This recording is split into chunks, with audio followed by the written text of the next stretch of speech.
questions for later. Anywho, how's it going, everyone? We're back to finally end this game. You know, it's something I've been saying for the last 2 streams, but I forgot how long certain things were. Anyway, like I said, we'll get to this in just a second. And by a second, I mean right now. I'm just gonna assume that all my sound bits are working. During your second playthrough of this portion, you can raise Lloyd and Risha's level by 15. As a result, enemies can be swiftly defeated by field attacks. It's also possible to view only the chapter's key events and skip both the dungeon and bosses at the end. I'm not doing that. I'm gonna do one of these 2. So, where's Wheel of Names? Normally, level 15. 11.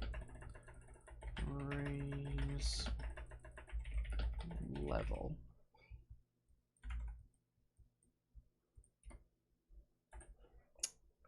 Son of a bitch.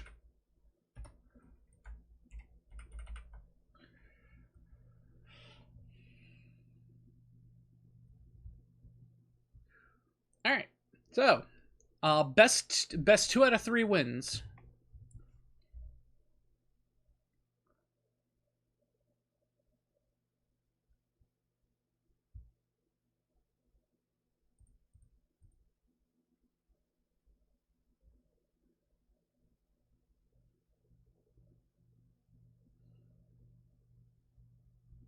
We're raising the level, boys. I did not mean to actually close out of that. Whatever. This chapter will begin with Lloyd and Risha's level raised by 15. Proceed. Keep in mind that the maximum level is 200. Yep, that's fine.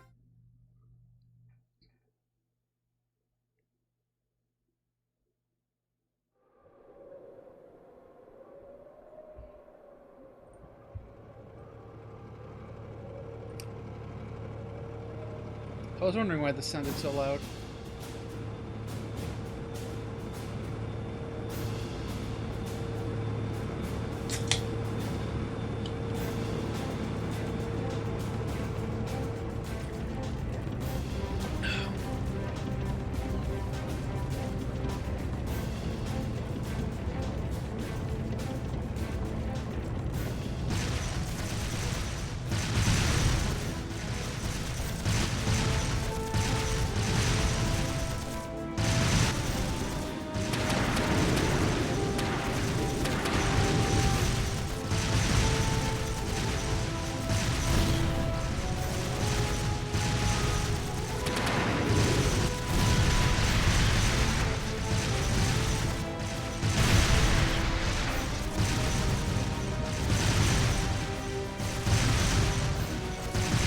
Guns have been hit!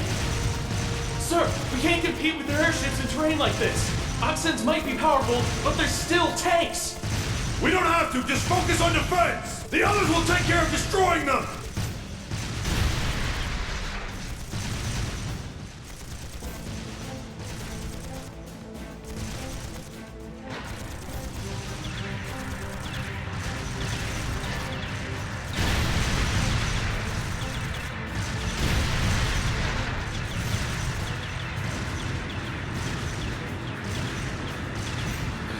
Are they the Empire's new weapons? How can we compete with something so mobile? There's nothing to fear! They may be mobile, but they're a damn sight easier to handle than that purple devil of crossbells. What the? How about that? Ah! Incoming at 3 o'clock! Hi, Valimar. What the hell?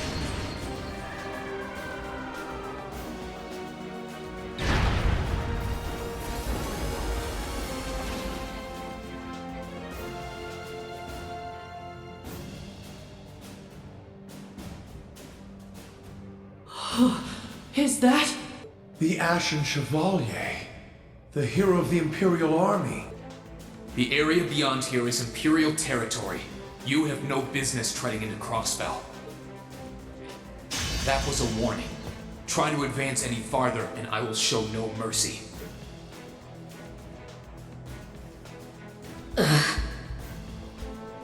All units retreat! We're returning to the outskirts of Altair!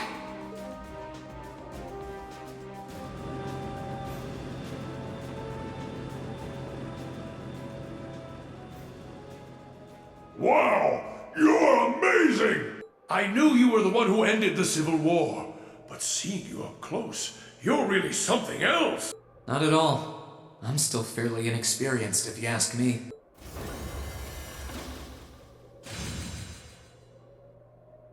No, I don't know where the sword Recover goes. the Don't ask. wounded and any POWs and return to Tangram Gate. Just remain vigilant until the speech is over. Yes, sir! You can definitely hear the "I don't want to be doing this" in his voice. It's now March, 1205 of the Septian calendar. Well, there's an unfamiliar Over voice. 2 months have passed since the Azure Tree vanished.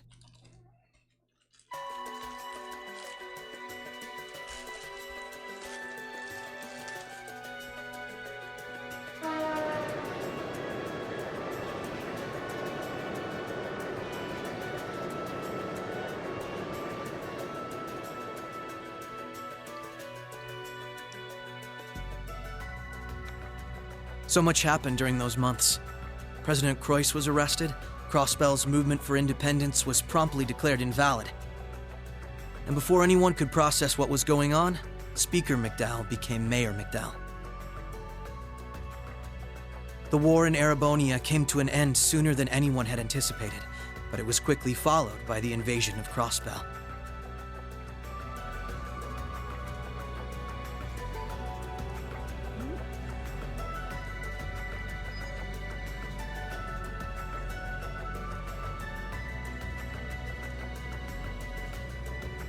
Gorelia Fortress, which once served as the only physical link between the two nations, was no more. Now, honestly, this probably was really cool for people who played. But that proved to be little more than a temporary setback for the Imperial Army, who acted by flying hundreds of tanks over the state from a vast airship. In no time at all, Crossbell was occupied. You know, for anyone who had played the Crossbell arc, seeing Crossbell in 3D like this must have been really fucking The Calvard cool. Republic, which had been wrapped up in its own share of chaotic Sadly, I internal didn't get that. disputes, finally reacted to Erebonia's bold invasion in turn. They began with sending its cutting-edge armored airborne divisions into Crossbell, hoping to force the Empire out of the region completely.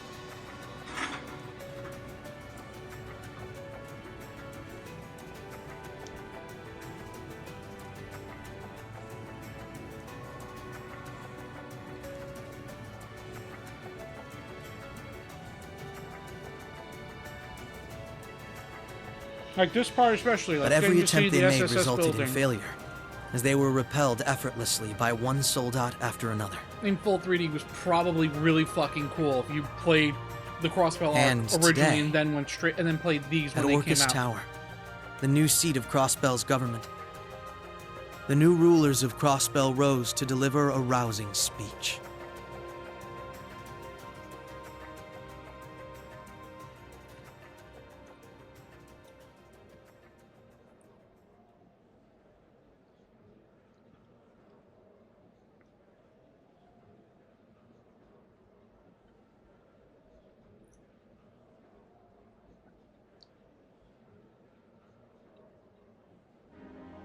Friends and citizens, it brings me great pleasure to stand here among you once again.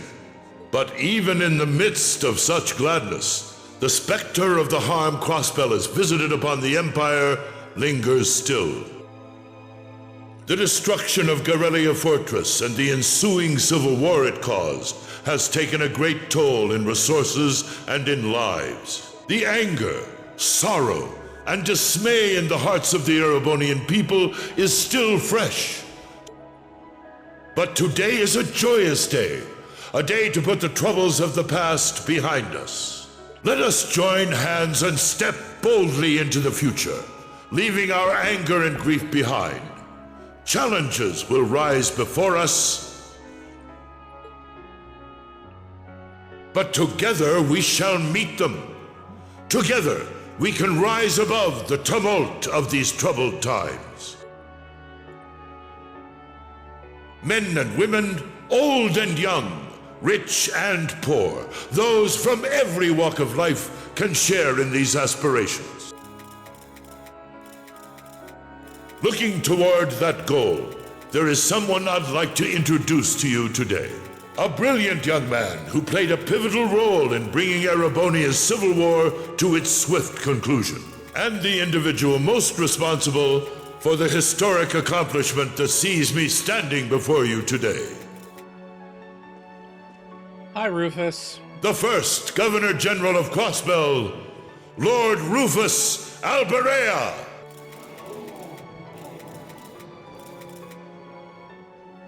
Greetings, friends. It truly lifts my spirits to be here among you. I'm honored to have been entrusted with the profound responsibility of acting as Crossbell's first Governor General. As I'm sure you're all aware, the division between the nobility and the common people is a long-standing part of Erebonian life. Personally, I stand in support of our class system, but I fully expect that one day it will fade away. After all, if each citizen of the Empire conducts themselves with the courage, dignity, and grace expected of a noble, then what difference would remain between myself and any of you? As I hope for that day, allow me to speak not only as your Governor General, but as an individual when I say, in the name of His Imperial Majesty, Emperor Eugene III, I hereby proclaim the annexation of Crossbell into the Erebonian Empire. May the goddess above stand witness, and may she forever bless Erebonia and Crossbell with the light of prosperity.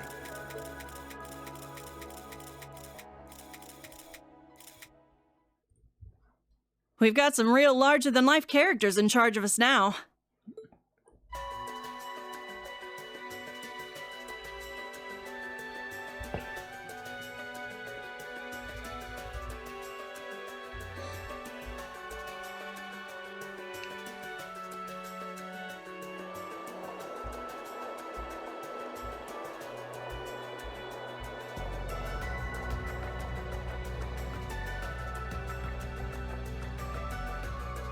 Sure, the Imperial Chancellor's intimidating, but he's so charismatic that the people eat up his every word. They love the guy. I can see why he's the bee's knees over in Heimdall. The new Governor General's something else too, albeit for different reasons. He's... how to put this? Difficult to hate. Like, he'd tell you to do something, and the next thing you know, you'd find yourself doing it just to see him crack a smile. Well, Alberea is the name of one of the top noble houses in the Empire. Top 2, even. No surprise that the heir of such an affluent family would be popular. But it feels like there's more to him than that. That's what gets me, though. Those two were on completely opposite sides during the war.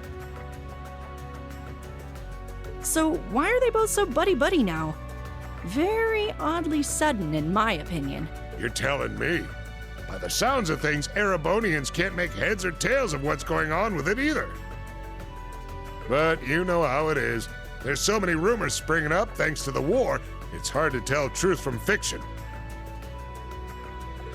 Yeah, I've even heard about a 1,000-arched tall castle appearing in the capital. I mean, that's gotta be made up, right? There's no way something like that's real. You've got a real short memory if you think that's bull. The Azure Tree wasn't that long ago, you know. Point taken.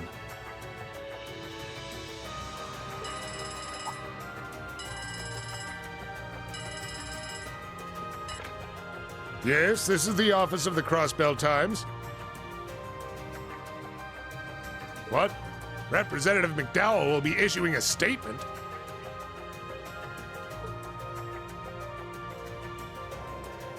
Sounds like something big's happening behind the scenes already. I'll get to gathering some info on what's happening for our international section. Galvard's probably got some good stuff. Works for me. Gotta use those connections of yours for something, after all. Well, see you later. Our independence came and went like bubbles on the water, and now we aren't even a state anymore. We're in for some tough times ahead.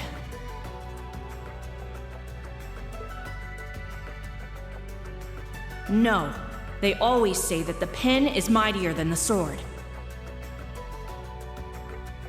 I won't let those guys outdo me. Chief, let me handle that story.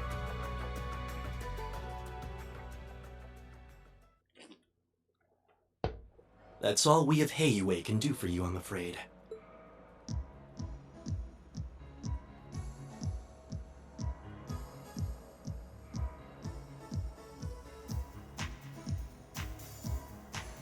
The guards have been given a little incentive to stay out of your way. You should face no more obstacles in your operation. Thanks, Sal. Think nothing of it. It's my pleasure to play all the cards I can. The place you're aiming for is where all the information in Crossbell gathers, as well as its Achilles heel. What you're doing does us no shortage of favors, I'll have you know.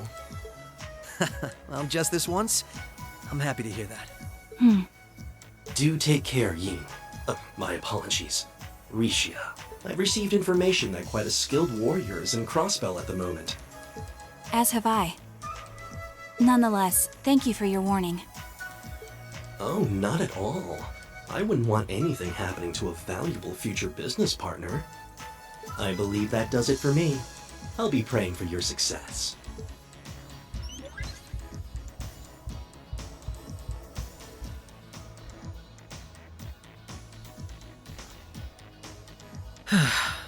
He's being awfully cooperative, isn't he?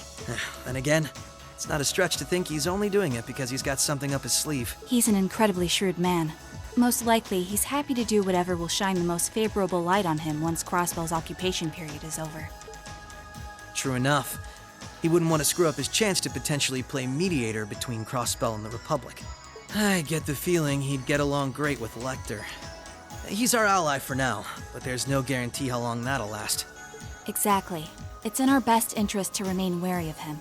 Still, if working with him helps protect those I care about most, then I'll gladly do so. Likewise.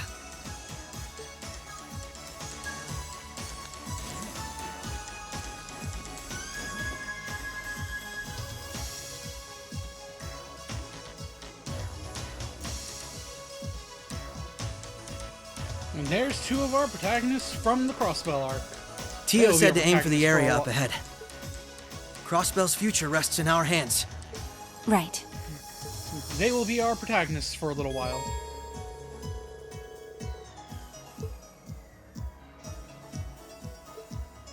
Alright, first and foremost... Okay, so I still have access to pretty much all the stuff I got from my previous playthrough here.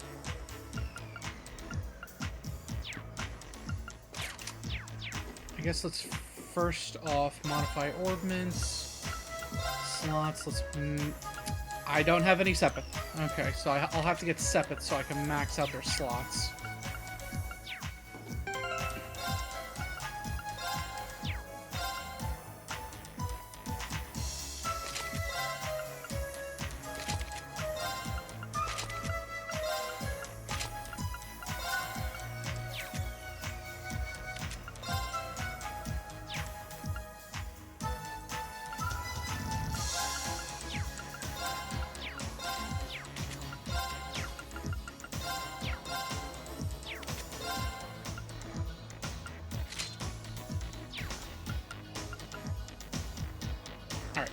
Next thing I need to do is Fuck, I can't go back and check that.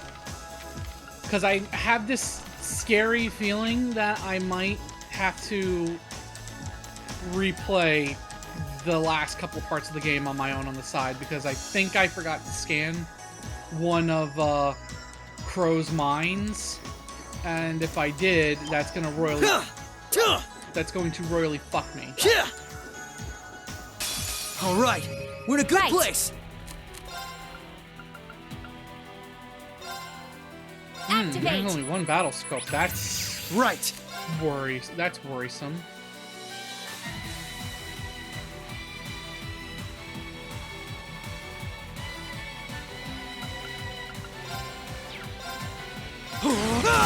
Now! This is my chance! There! Now! Gotcha! Prepare yourself. There! Right. Let's keep moving. Allow me. All right, we're in a good Allow place. me.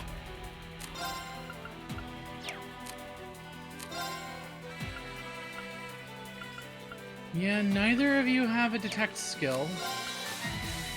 And like I said, that was my only fucking...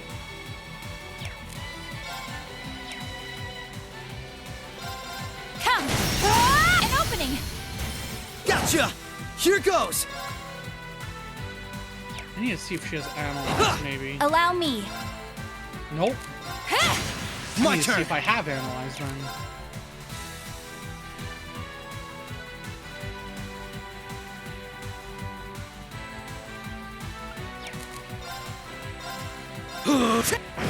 Right. Prepare. My turn. Take this! Allow me. Let's keep moving. Let me run back to this. My turn. Modify quartz. Can I make analyze? I can. Perfect.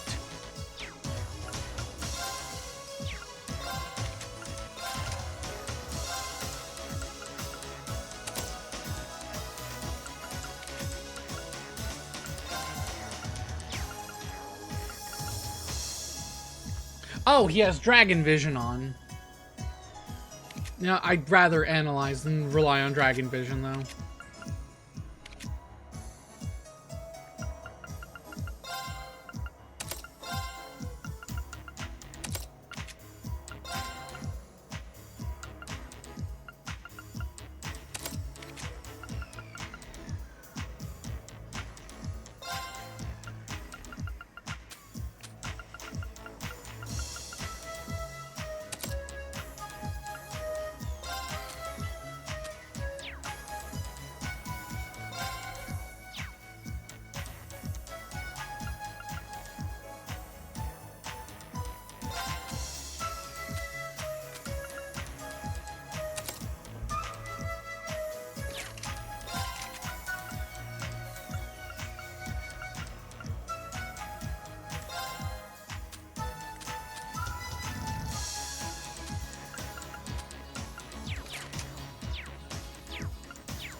Bring it on!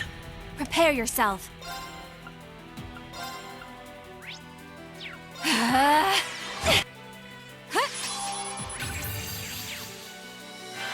Here goes!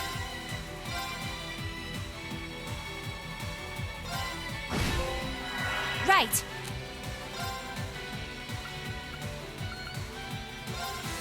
Come! Now! Gotcha!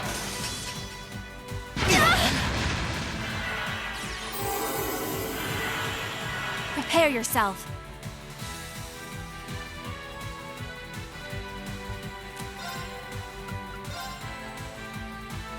Come! Now! Gotcha! My turn! Take this! Now! This is my chance!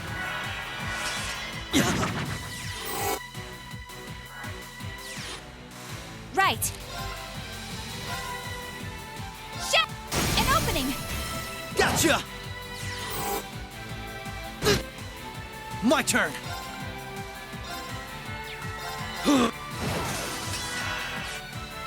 Allow me. Come!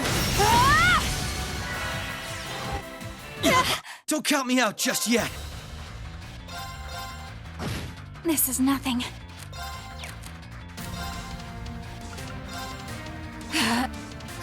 Thank. Allow me. Come! Here goes. I'm sorry. Right.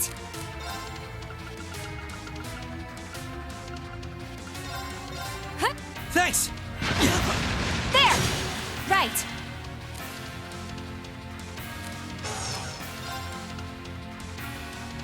Come! An opening! Gotcha! Here goes! Allow me. An opening! Come with me, Lloyd! Alright! Nice knowing you've got my back, Risha. Not a bad team, are we?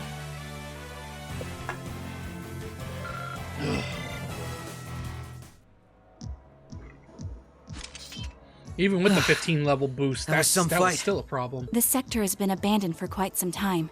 It's not hard to imagine why so many powerful monsters settled in. What amazes me more is just how much these Arcus orbments are capable of.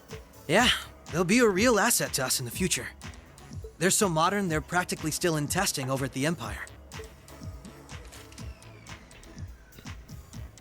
I miss the variety of arts I could use before, but in terms of balance, they're much more suited for combat than our Enigma 2s. Well, Erebonia's always had the upper hand on military technology, if nothing else.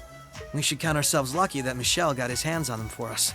On that note, we should also count ourselves lucky for being able to utilize them so well. I admit, it's a strange feeling. It's as if we knew everything there was to know about one another, through and through. Almost as if our bodies became one. How, poetic. Sort of like how you perform with Elia on stage, right? That's like being one, in a sense. Now that you mention it, you could put it that way, yes. At this point, however, I doubt I would even need one of these to match my movements to hers in battle.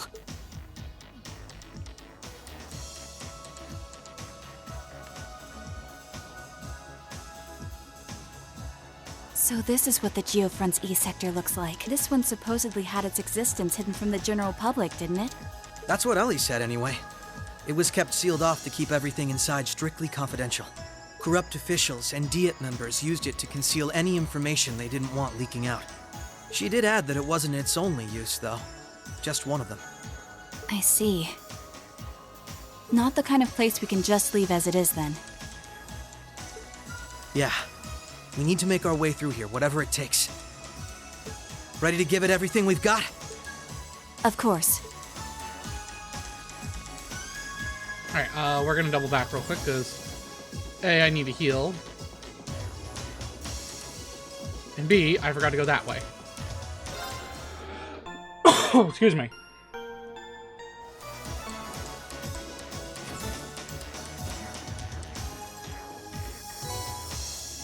Oh, it's the Crossbell Times. What's something like this even doing here? You think one of the maintenance staff left it? I can't think of any other reason it would be here. It's the issue published just after the occupation, too. I doubt anyone would miss it if we took it.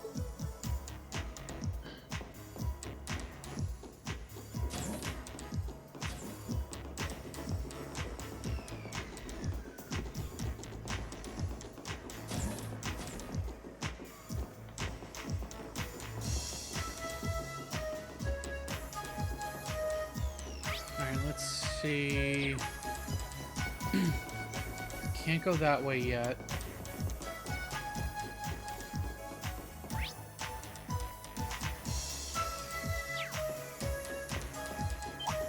Hey! Hey! All right, we're in a good place. Yeah, I need to be on Risha if I want to do that. Come! Now! Gotcha! Right. They're off balance! This is my chance! Prepare! An opening! Gotcha! Nice knowing you've got my back, Risha. Yeah! Allow me. She has a better reach with her sword.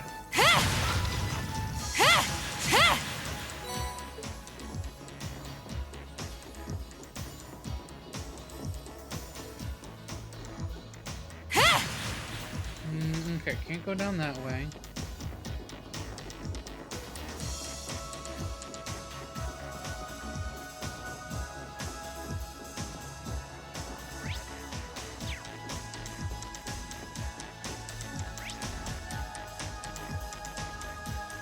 Oh, hang on, no, I'm dumb. I could go that way.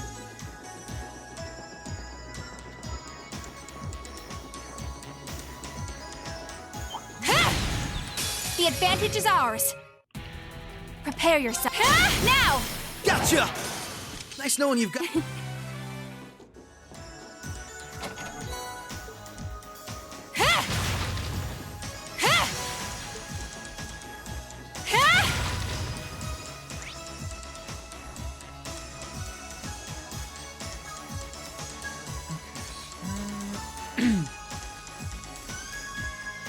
Am I missing some? I am missing. Okay.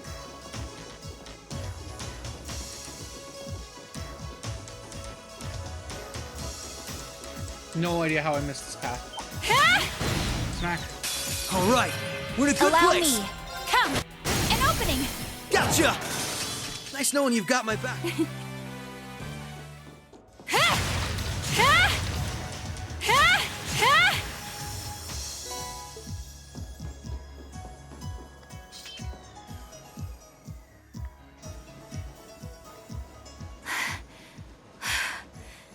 This is almost uncomfortably narrow.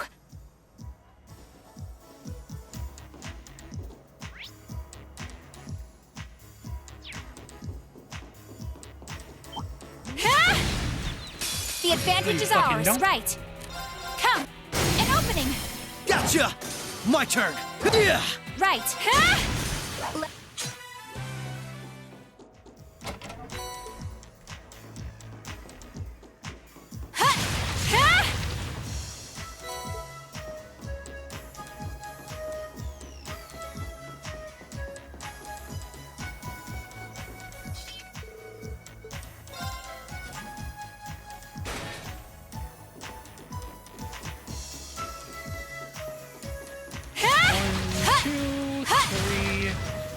No shinies in either.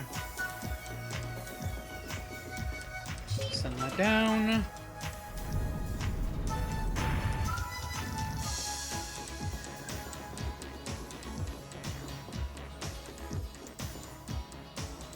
Up we go.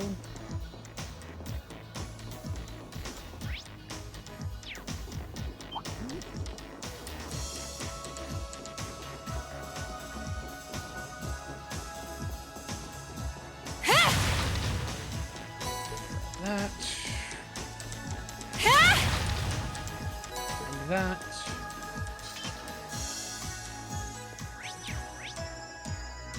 Yeah, that's the only way. So down we go again.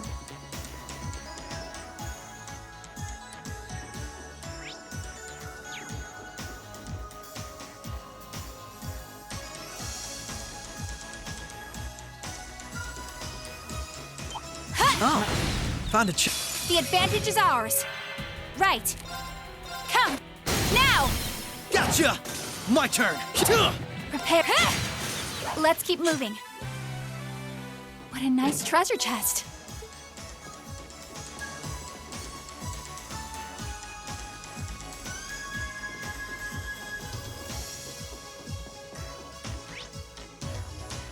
Alright, okay, so I do have to go around.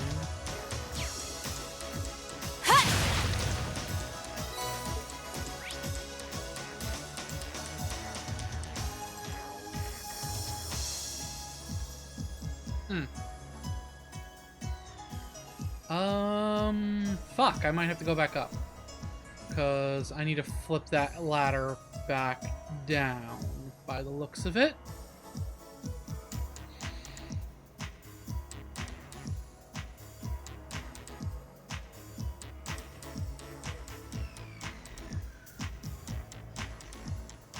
Yes. Alright, hang on, I gotta go back up.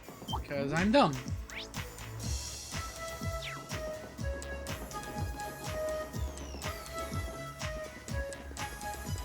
No surprise. God, it's not that far back, and everything wants to run away from me anyway.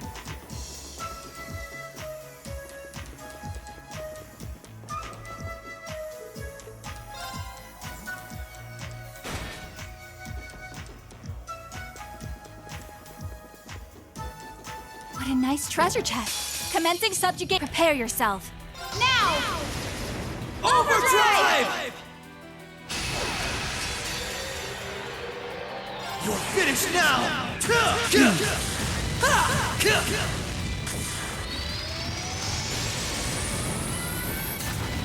Rising Sun!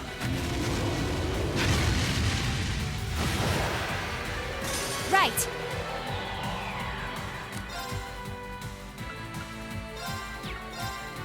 Shatter!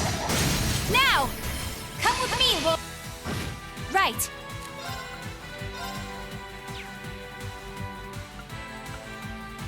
Shatter!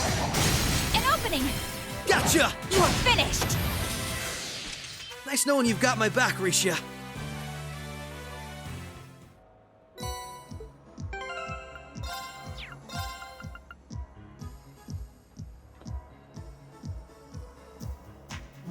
Strength plus 100 prevents ailment status down.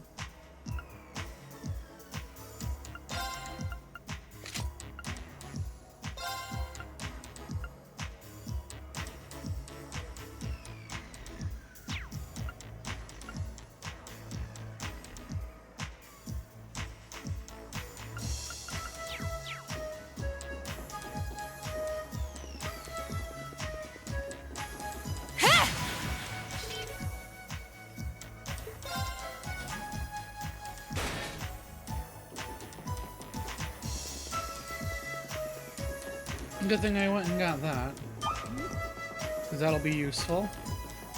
So now both Risha and Lloyd cannot be affected by status ailments.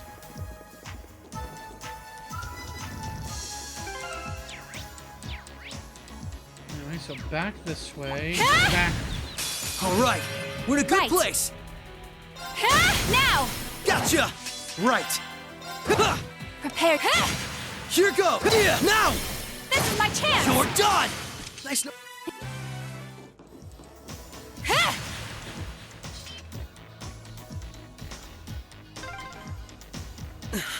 This duct really is narrow.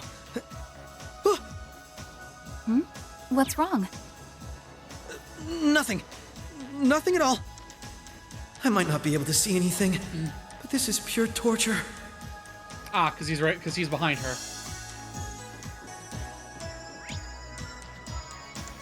Alright, so we'll hit that on the way What a back. nice treasure chest.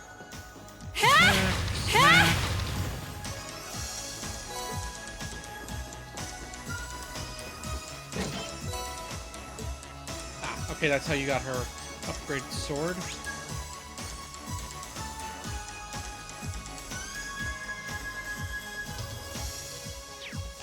So Lloyd gets armor, she gets a sword. Alright, so right now I've got grass drone, needle rat, metal bat, and giant drone. There's still greedy mosquito, blood monad, torso RR, spike kraken, superior mosquito, and crystal medusa. So we still got a long ways to go.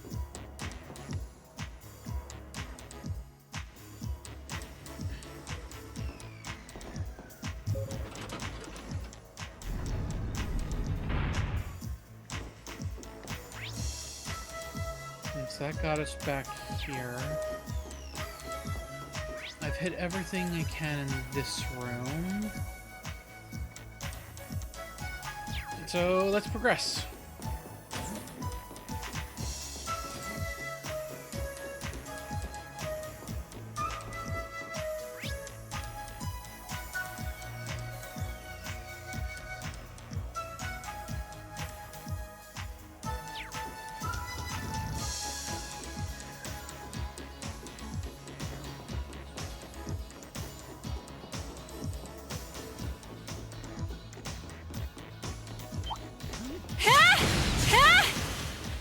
Oh. Huh. That's new.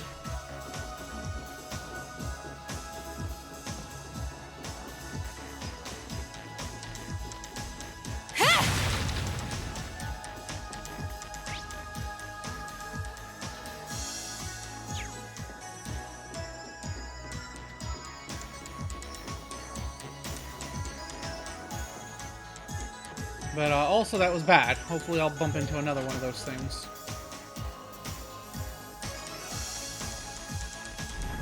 Oh, hang on. Let me call that back up.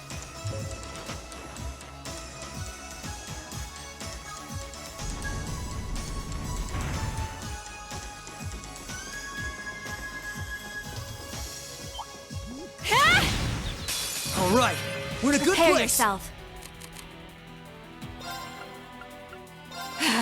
Right. Yeah. Activate. Prepare your now. Gotcha. Right. Yeah. I'm still up for more.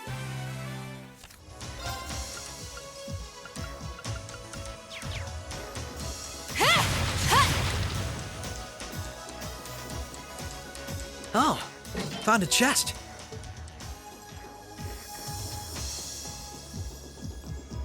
Alright, now I can send that down.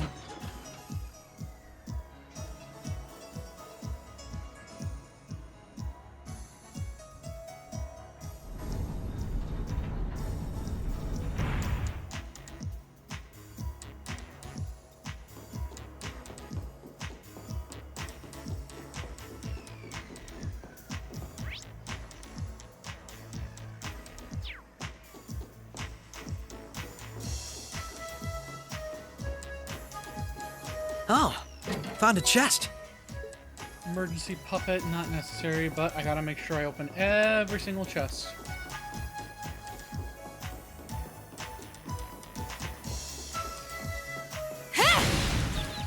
The advantage is ours. Right. Arcus, activate. My turn.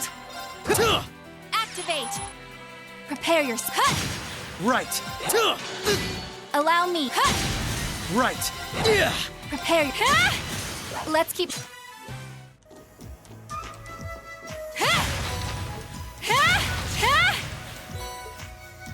I'll take those.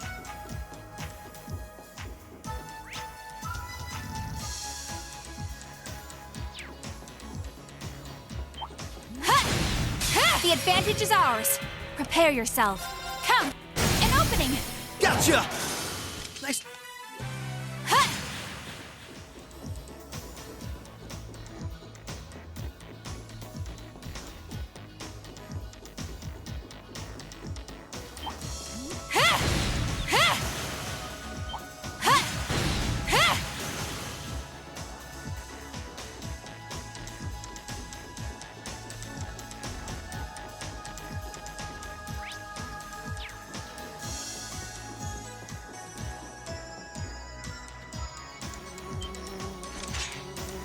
Commencing subjugation.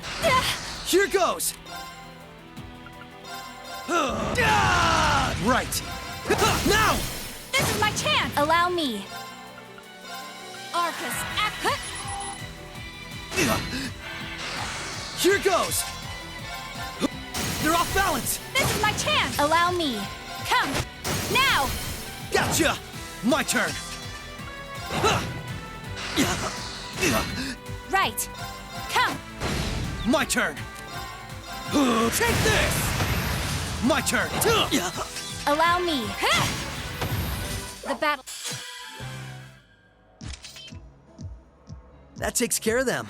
Hope I didn't end up dragging you down any. There was never any chance of that. I can't think of anyone else who could go through the things you did and come out stronger than ever. You should be more confident, Lloyd. There's no way I could have gone through it all alone, though. I still got a ways to go as a detective, too. And when you think about all the obstacles we've got waiting for us, I'm nowhere near strong enough to handle it all. I wouldn't say that. Don't get me wrong. I'm not saying I've got no confidence in my own abilities. I just think it's important to be able to give an honest assessment of your own strengths and weaknesses.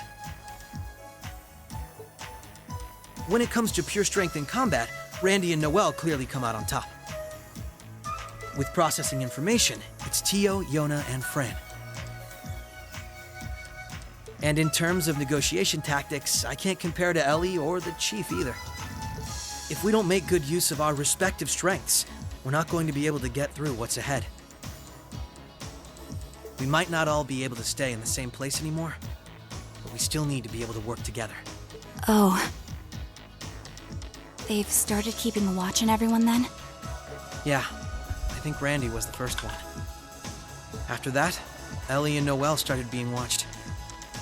If it weren't for Tio's help, Kia and I would probably be in trouble too. Keep that name Randy in mind. He's going to be very important eventually. Is Kia still with Arios and Shizuku? Yeah, Arios is looking after both of them. They should be okay for the time being. But if the Imperial Army sets their eye on them, things could get nasty. Again, had I played Crossbell before this game, all of this would make so much more sense, and I'd probably even be emotional about it. Unfortunately, I never got to have that experience because, you know, we never got Crossbell in the States before we got the Cold Steel series. So it's going to be kind of a reverse feeling for me. It's like, oh, that's what they were talking about, rather than, oh my god, I can't believe this is the epilogue for them.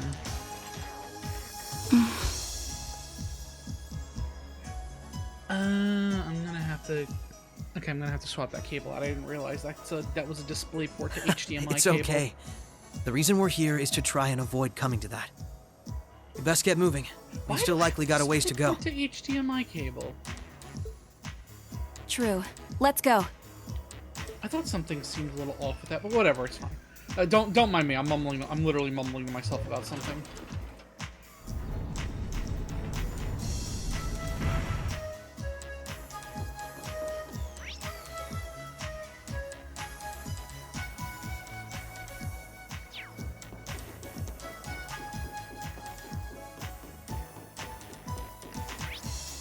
Nice. That got me back over here. Don't forget any chests.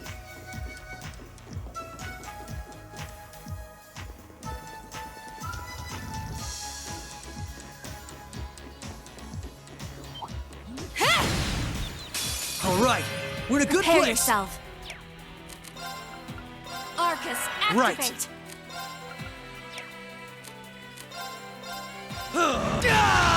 My turn. Damn it.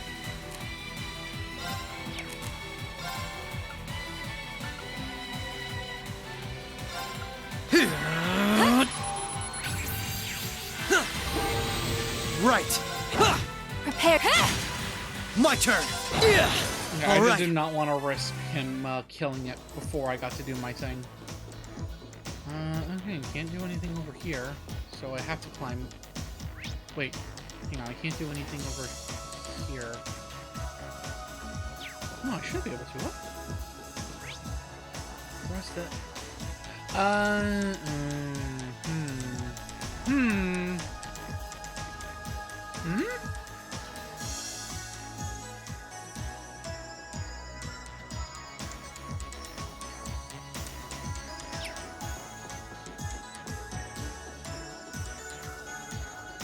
I'm so glad they gave you the ability to just jump down these things in Cold Steel 3. From Cold Steel 3 onward.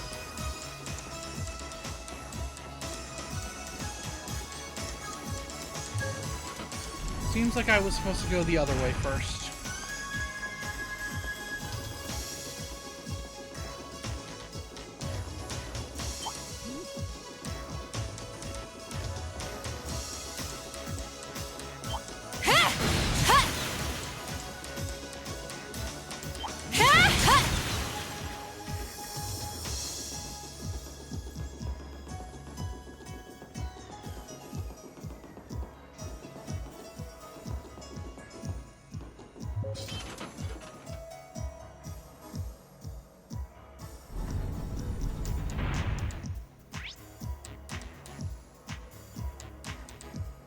Oh, there was no reason to send that back up. That wasn't how I got over here.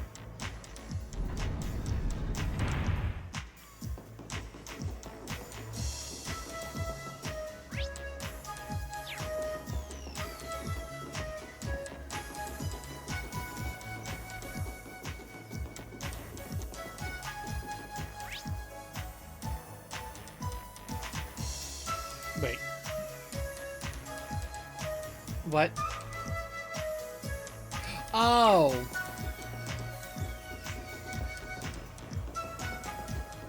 I do have to call that back up.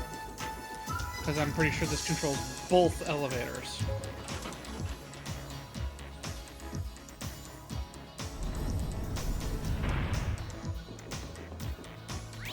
Yeah, that controls both of them.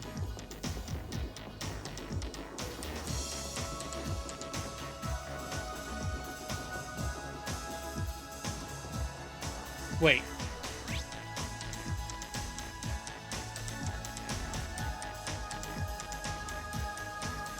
Fuck!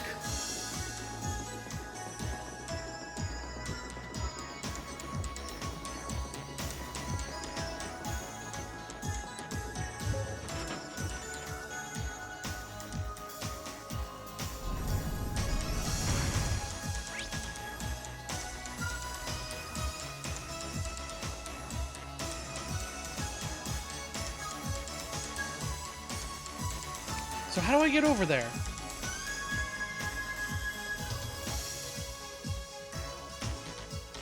I'm so lost. Okay, hang on.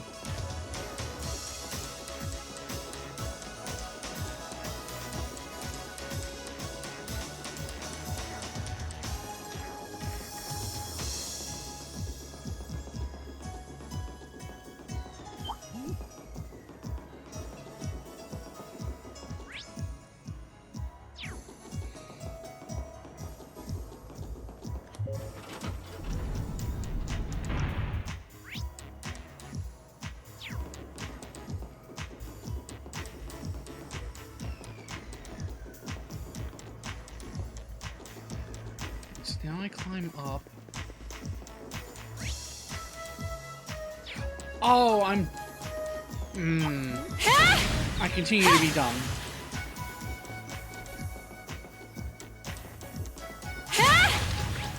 It's fine. I continue to be stupid. That's fine. And not spatially aware.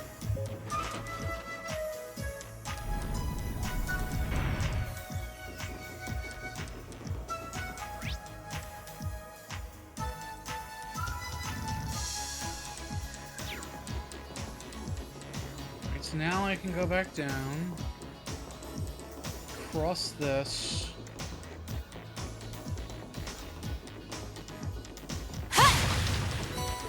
And deal with what a nice treasure. Commencing subjugation. Right. Now! Come on!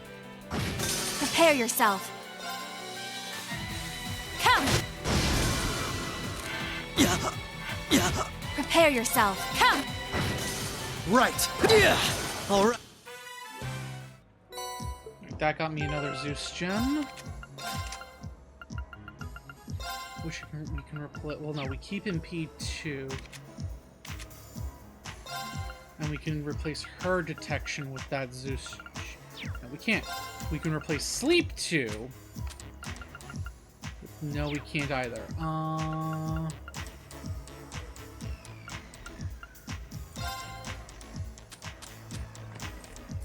We can replace that with that.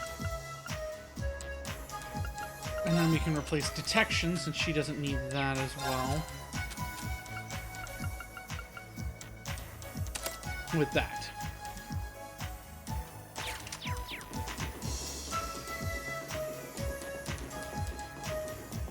So now we can go back across.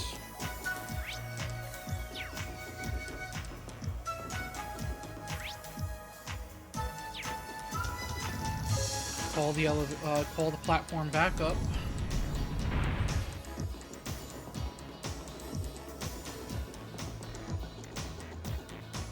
Cross over here. Bonk, bonk. Shiny. No shinies.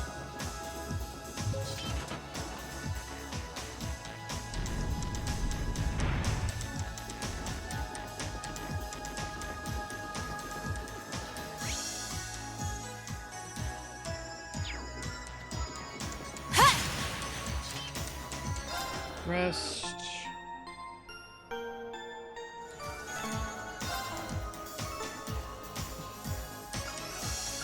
So now we have Metal Bat.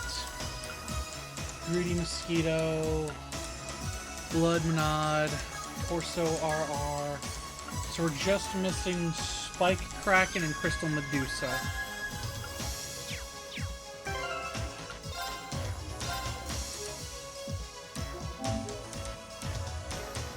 How's it going, Fox?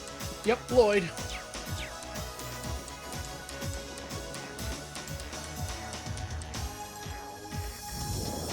Okay, there is... Oh, there's the Spike Kraken that I was just saying I need. Commencing subjugate. Prepare yourself. 2 character... Well, I mean, technically, yes, because I've played Cold Steel 4, but... and a bit of Reverie. But yeah, no, 2 characters whose original stories I don't know shit about yet. I actually was bringing that up earlier.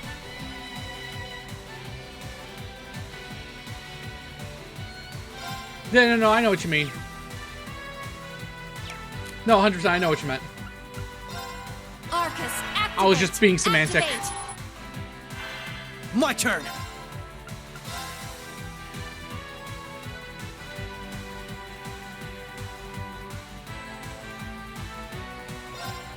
Now! This is my chance! You're done! I was saying earlier. Gotcha! Prepare yourself. Yeah, I'm waiting for them to go on a big sale before I grab them.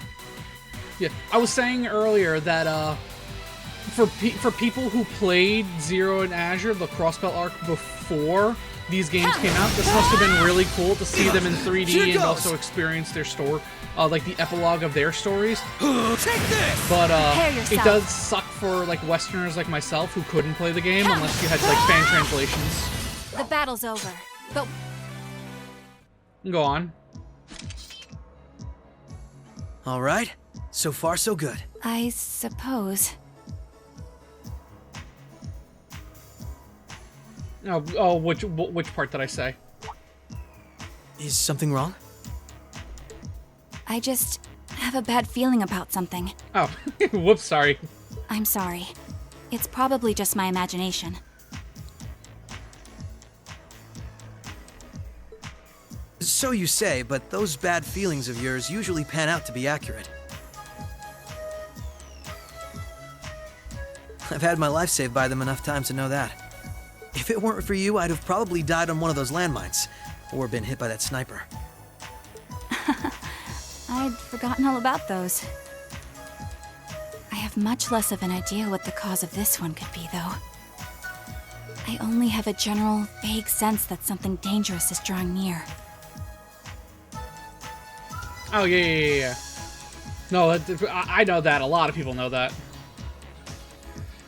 It's just, it sucks that, like, we in the West couldn't experience the story. So, unlike the Japanese fans and the Western people who could play these games because they can read Japanese, who got to go, oh, so this is their epilogue. That's so cool. For me and Western people who played Cold Steel first and then got to play these, it's like, oh, so this is what they meant. Could it be that skilled warrior Sal mentioned earlier? It might be. If all we were dealing with was a skilled warrior, I'm sure I'd be able to take care of them. This, though, whatever it is, it feels far beyond my capabilities. I'm probably not making much sense, am I? No, it's okay. Even the warning alone is appreciated. Rishia knows how to keep her cool in a crisis better than anyone I know. If what we're up against has even her on edge, I need to work on kicking my instincts up a notch or two. I wonder exactly who this skilled warrior they're worried about is.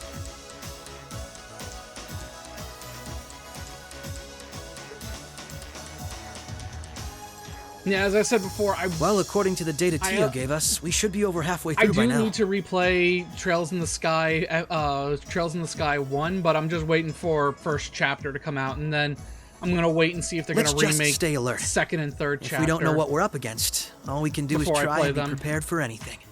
Agreed.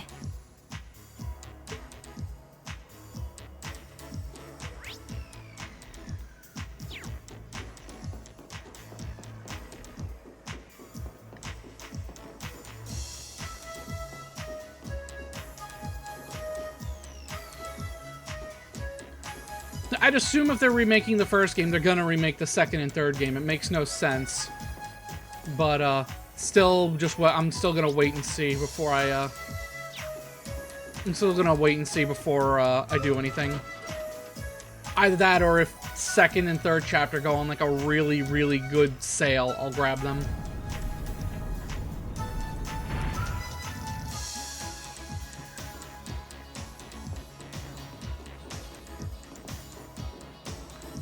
I mean, it would make sense to remake all the Zemuria arc in modern in the modern game style before we move on to whatever is going to be the next chapter in the Legend of Heroes series.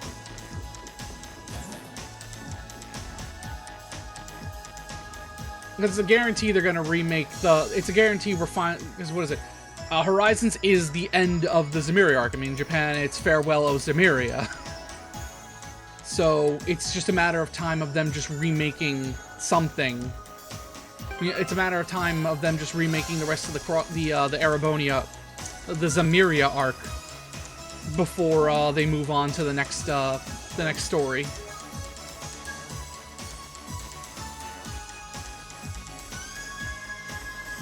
I mean, to be fair, as much as I would love for them to remake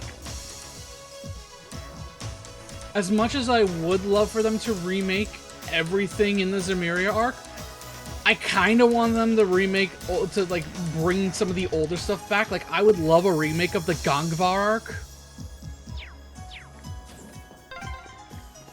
Oh, an elevator. Our destination must be down below. Yeah, let's try and unlock it.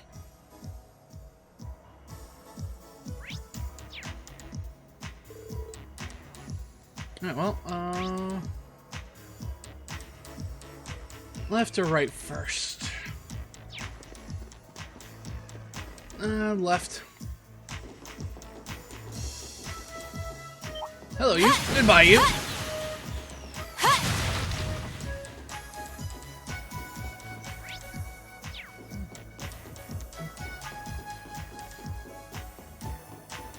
One, two, nothing.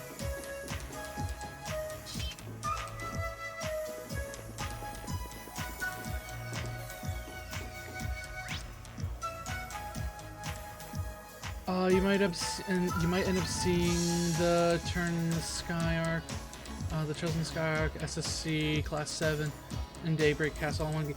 I mean, that's pretty much, I'm assuming, what they did in Zemuria, and to a degree, what they did in Reverie.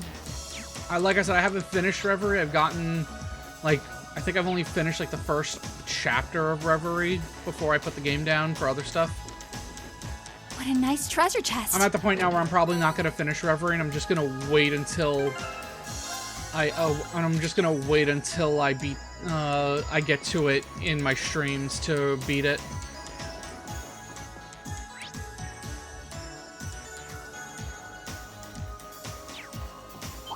One, two.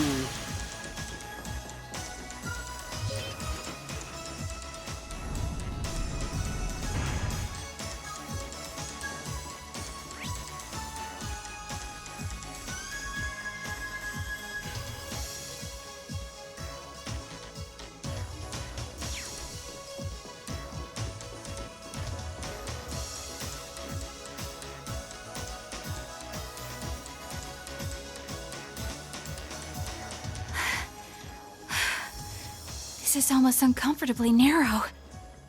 Fair enough.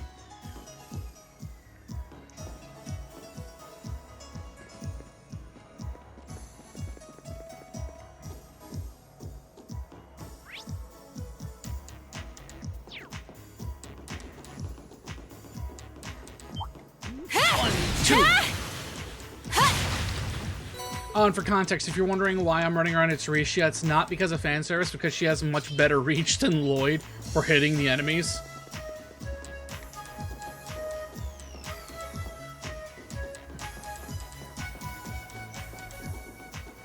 What a nice treasure chest. This'll only take allow me.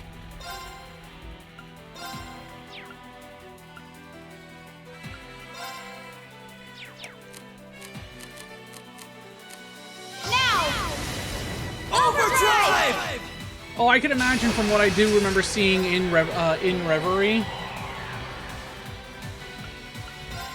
Come! Now! Gotcha! My turn!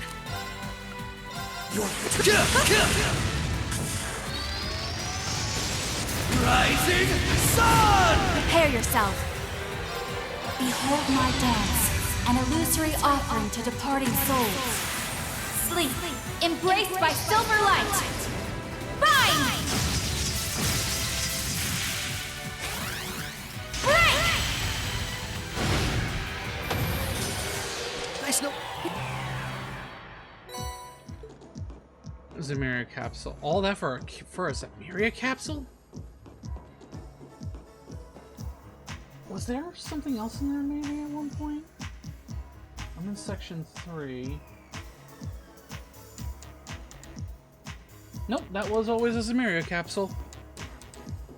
All that for a fucking Zamiria capsule. What?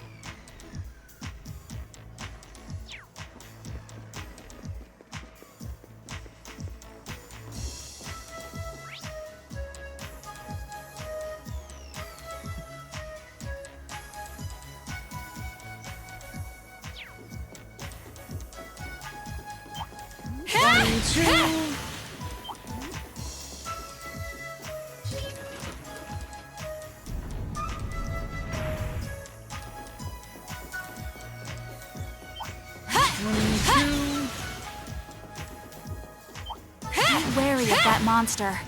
This one's tough. Be careful. Allow me. Here goes. Right.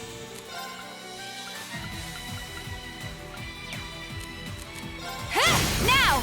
Gotcha. Right. Take this. Right. An opening. Gotcha. Right. An opening. Gotcha. My turn.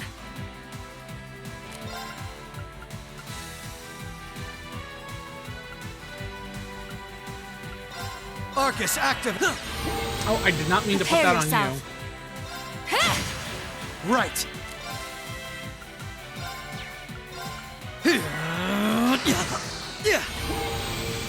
Right. Now. Gotcha. Here goes. Now. This is my chance. Nice knowing. Oh, found a chest. Okay, so first lock off on the elevator. That's the first lock done.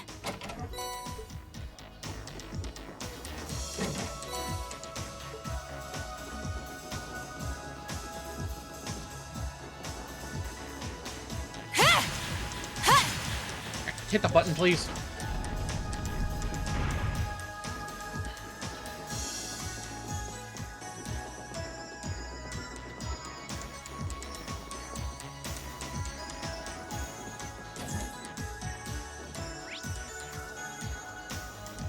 Oh, I'd have to travel all the way back up to heal.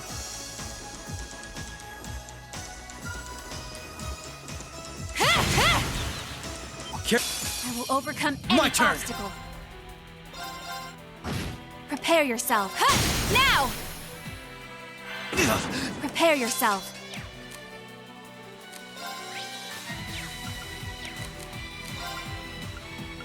Good thing I thought about that. So I actually have that thing scanned. Wait, what the fuck is that? Now! Gotcha! My turn. Oh, that's Crystal Medusa. Okay. So with this, I have everything scanned now. Prepare. Allow me. Come. Now! Gotcha! Here goes. Yeah! Here goes. Allow me. An opening. Gotcha! Allow me. My turn. Ow, you're yourself. a fuck. Arcus, activate. Right. Take this. Thanks. Allow me. Come. An opening. Gotcha! Here goes. Yeah, you're off balance. This is my chance. Nice knowing you. Alright. That takes care of that. I feel like something's probably gonna pop up here, if I remember correctly. Probably not. Alright, let's just head up this way. Chest. And then... duct.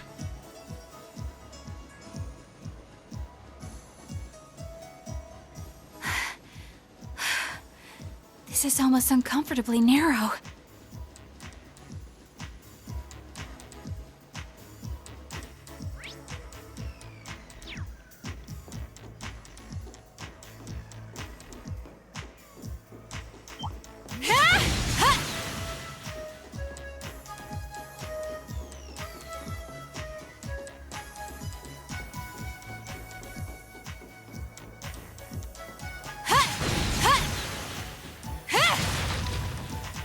Oh, there is a shiny.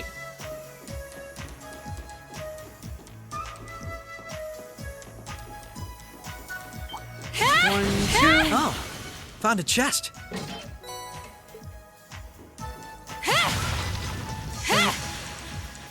Shiny.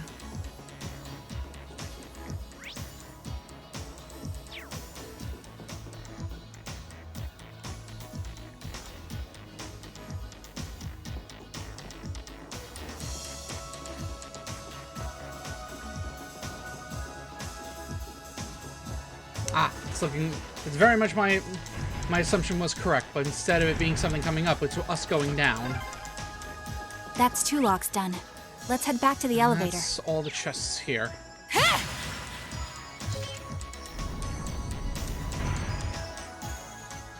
Be wary of that monster. I will overcome any. Allow me. We could. Or I can just do that and get the fuck Farewell. out of here.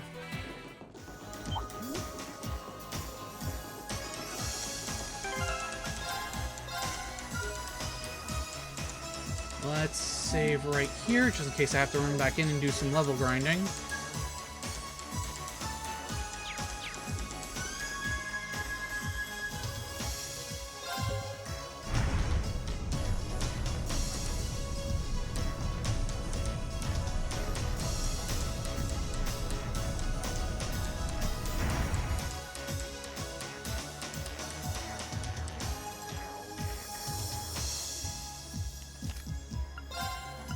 Crystal Medusa, Spiked Kraken.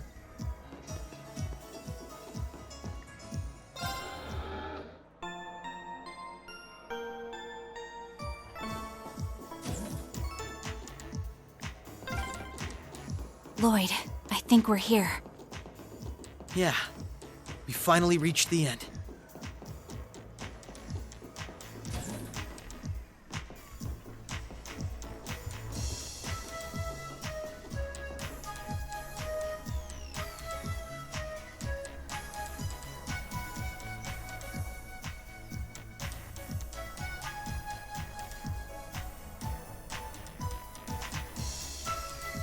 Oh my. This facility would be the center of Crossbell's orbital network, yes? In a way, the overall structure is far too complex for this to unambiguously be its center, but it's a good chunk. Either way, if the Imperial Army took it over, they'd have instant access to all info related to us on the net. Every Crossbell citizen's personal data, records on our financial transactions, even the layout of the whole geofront.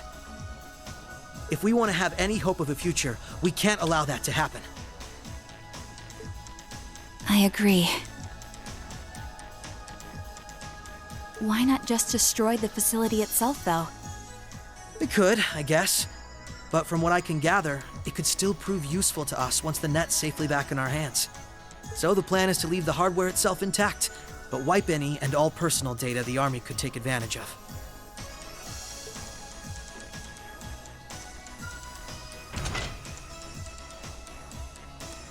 And that's where that initialization unit Teal made comes in, right?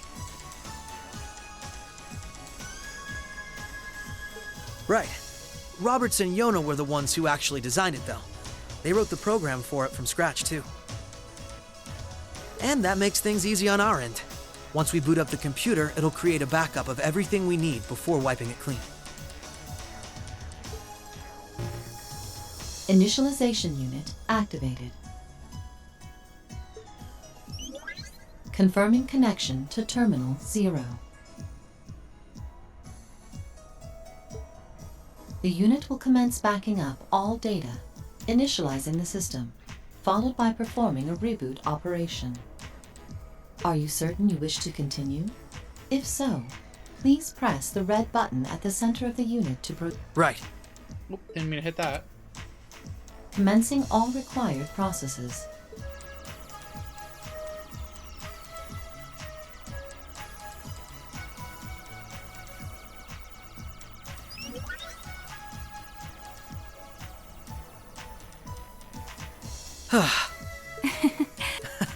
It's not like I did anything special. It's funny. Ordinarily, this kind of work would take hours, but this unit will let us get in and out in 10 minutes flat. Those two never cease to amaze, do they?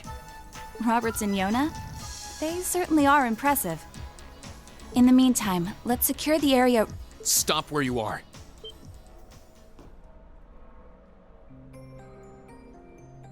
Hi, Reen. Hi, Altina. I didn't sense anyone coming.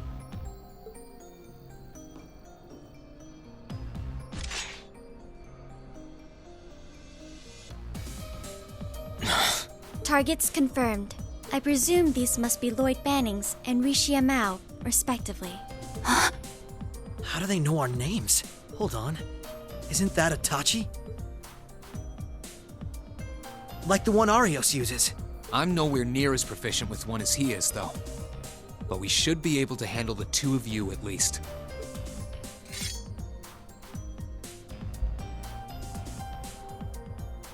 Clown Soleus.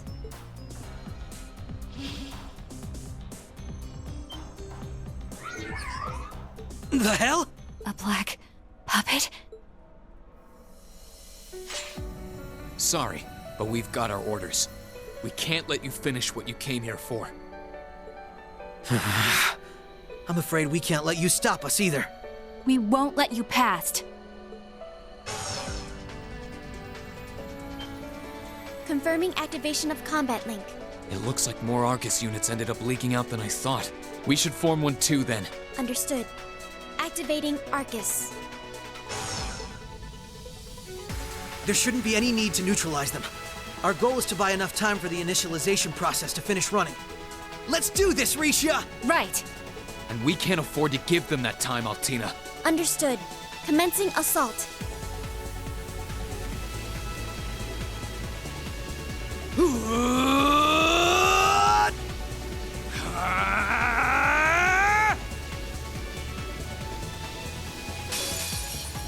I require your support, Reen. Right.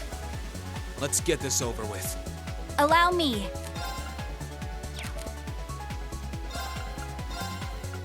Arcus, activate! Now! I'll aid you. Be on fire. Right. Here goes! Allow me. Arc, activate! Right. Now! This is my chance! Allow me. Come! Now! Come with... My turn! They're off balance! This is my chance! Now! You fiend! Right. Activate! Thanks! My turn! Right. Behold. Right. Now! Come on! Here goes!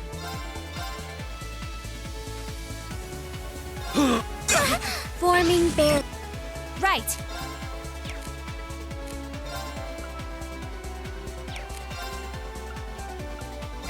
Now!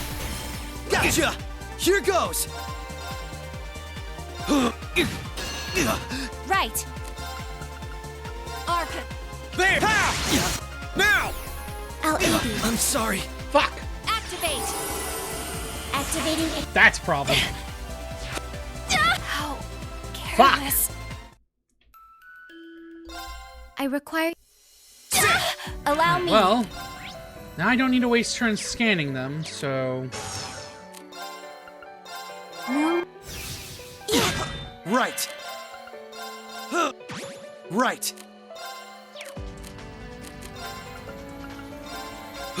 Now! This is my chance. Allow me. Shadow. Now. Gotcha. Wrong one. Right.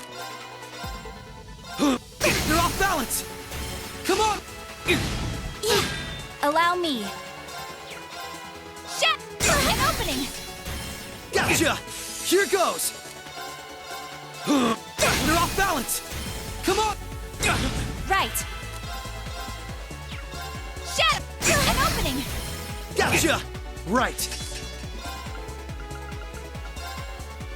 Arca. Right. Right. Prepare yourself. Shadow. Now. Gotcha. Here goes. Now. This is my chance. There. An opening. Come with me, Allow me. Shadow. An opening. Gotcha. Here goes. You're off balance. This is my chance. Allow me. Shadow. Now. Gotcha. Right. Right. My turn. Here. Allow me. Shadow. Now. Come with me. My turn. Prepare yourself. Come now. Gotcha. My turn. Still not good enough. Forming barrier. Allow me. Here goes. Allow me. Mission. Alright, there we go. But how? The battle's over, but we aren't safe yet. I'm surprised. I knew full well Risha would pose a threat, but I wasn't expecting half as much from a simple detective. You could say it runs in the family. I'm just as impressed by how proficient you are with that blade, given your age. I've still got a long way to go, honestly. I won't be... Wrong button. Reem, time is running short. I think it's time you stopped holding back. I suppose you're right. What? There we go. What's he doing? Such negative energy.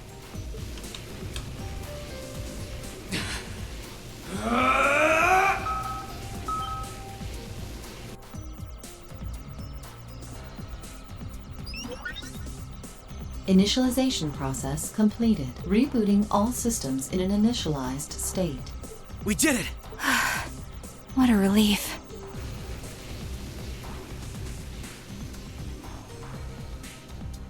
What should we do?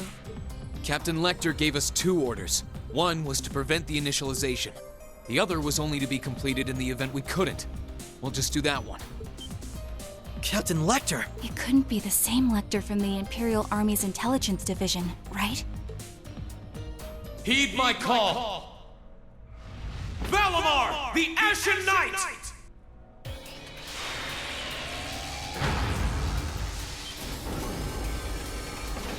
Holy... An ion? No, it isn't.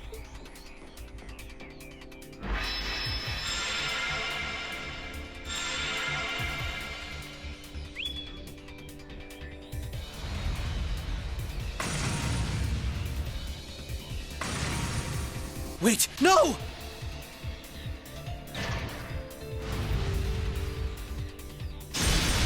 Well, rip all the computers. Lloyd! If we can at least get the data out of here.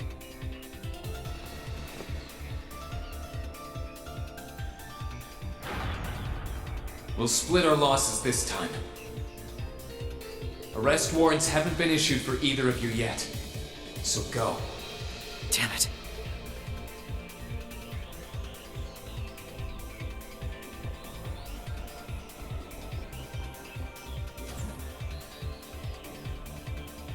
Just tell me one thing, as I'm sure you already know. My name is Lloyd Bannings, and I'm a police detective with the Crossbell State Police Department. What's your name? I'm with Thor's Military Academy, Class 6. No. I'm a provisional military officer with the Crossbell government, Reen Schwarzer.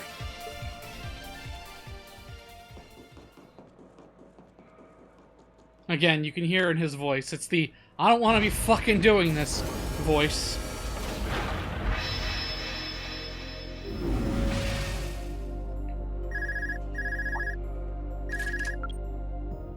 Yes, this is Schwarzer speaking. Hey, good job on the mission.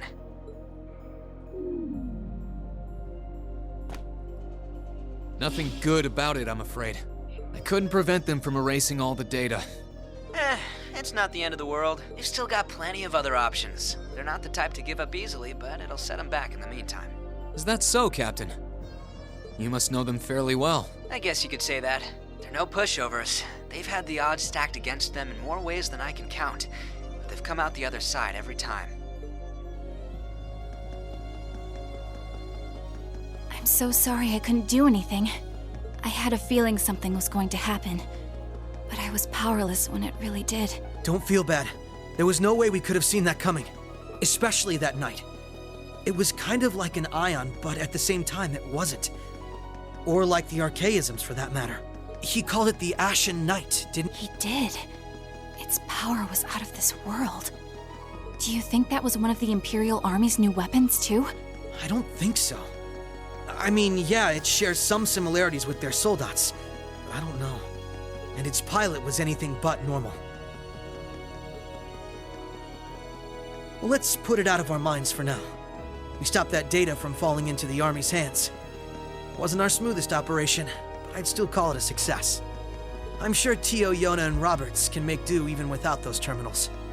We can always count on Ellie, Randy, Noel, the Chief, and Dudley, too. Even Kia, Arios, Wazi, and Zeit will help us. All names that unfortunately mean nothing to me. Well, most names usually mean, that pretty much mean nothing to me. Only a handful of them mean anything to me. There are still many barriers left between us and Go our play goals. Zero and Azure, everyone. But we can get over them. I'll do so So eventually. long as we're together. Right.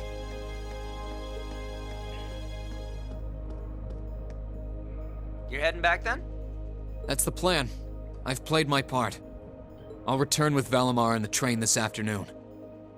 Well, if that's what you want to do. I was just wondering if you wanted to go back on the Eisengraph together instead. You two haven't spoken since, right? Excuse me. This is where we part ways then. I look forward to any collaborative efforts we may have in the future. Yeah. Oh, right. Do you have anything you want me to pass on to Milliam? Not especially. We may technically be sisters, but I am simply a tool. I feel no particular familial bond with her. I imagine that deep down, she feels the same way. Yeah, but no. Forget it. Take care, okay? I don't doubt you're going to be sent on plenty of dangerous missions in the days to come. Understood? Is something wrong? Not really.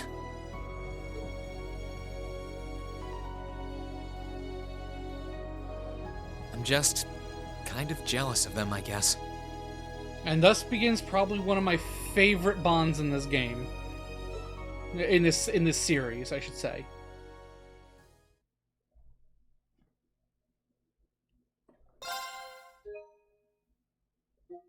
Alright, we can save over this file now.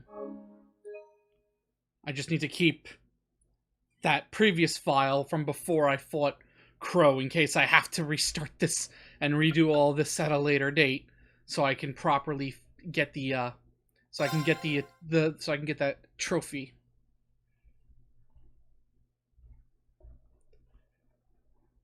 Because I swear to God, if literally all I did was miss fucking scanning his minds, I will lose it.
Sorry about that, Valimar. Can't imagine it was a very pleasant trip for you, all bound up like that. It did not present a problem. I will now enter an inactive state and allow the mechanics to perform maintenance. Thanks. Well then, I'll leave him with you. Sure thing. We'll take good care of him. By the way, it's a real honor to be entrusted with the famous Ashen Knight.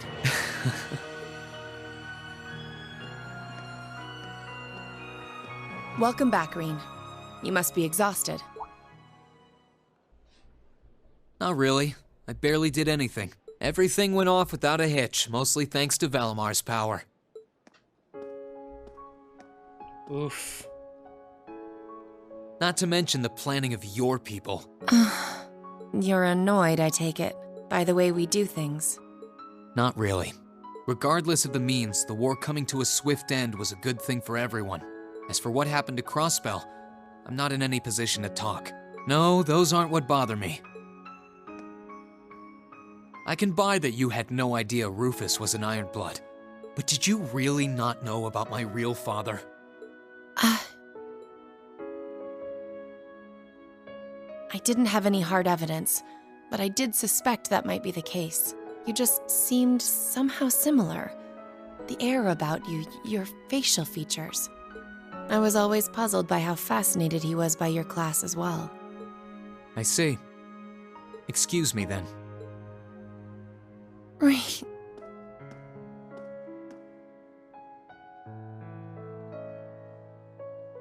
That wasn't the only reason I worried about you, you know. Not that I could possibly tell him that.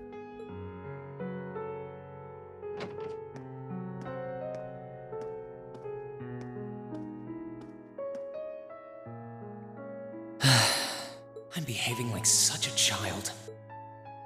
Well, at least he knows he's in the wrong. I can't blame him, but he is in the wrong.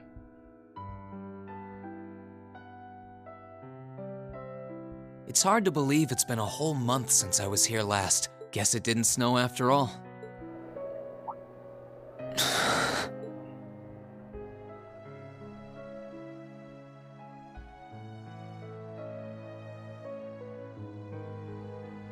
It's not like the excitement of that day has faded away or anything.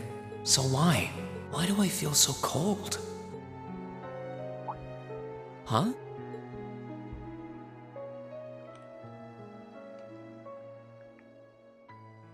Oh, Lino flowers. Welcome back, Reen.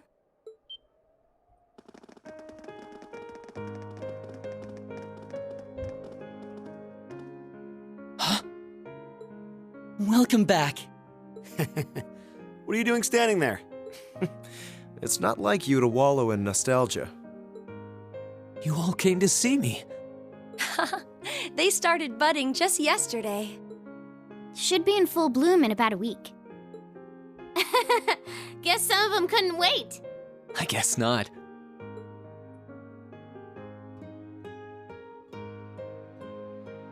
It's good to be back, you guys. Agreed. We're all so happy to see you again. You must be wiped out after all you did, though. I'm fine, actually. It really wasn't that tough. Still, did all of you really come out here just to welcome me back? Why wouldn't we? It's not like we second years have any lessons to worry about this time of year. Besides, I already had to come out here because of Valimar, so I figured I might as well say hi to you too.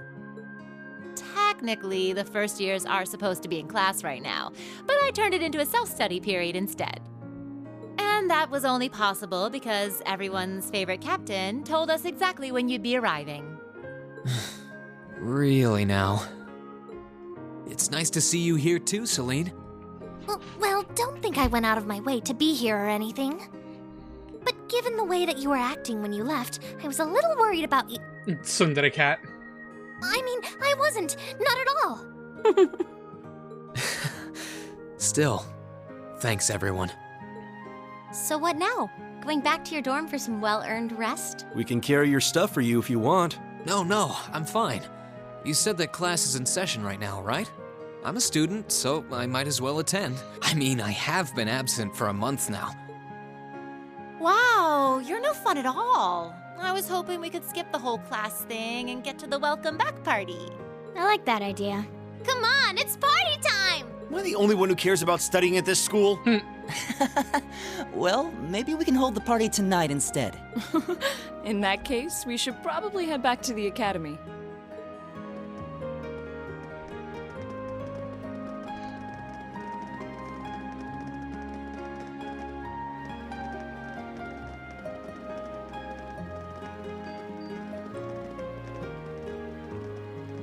Oh, by the way, Reen, it's nice to have you back. Thanks. It's good to be back.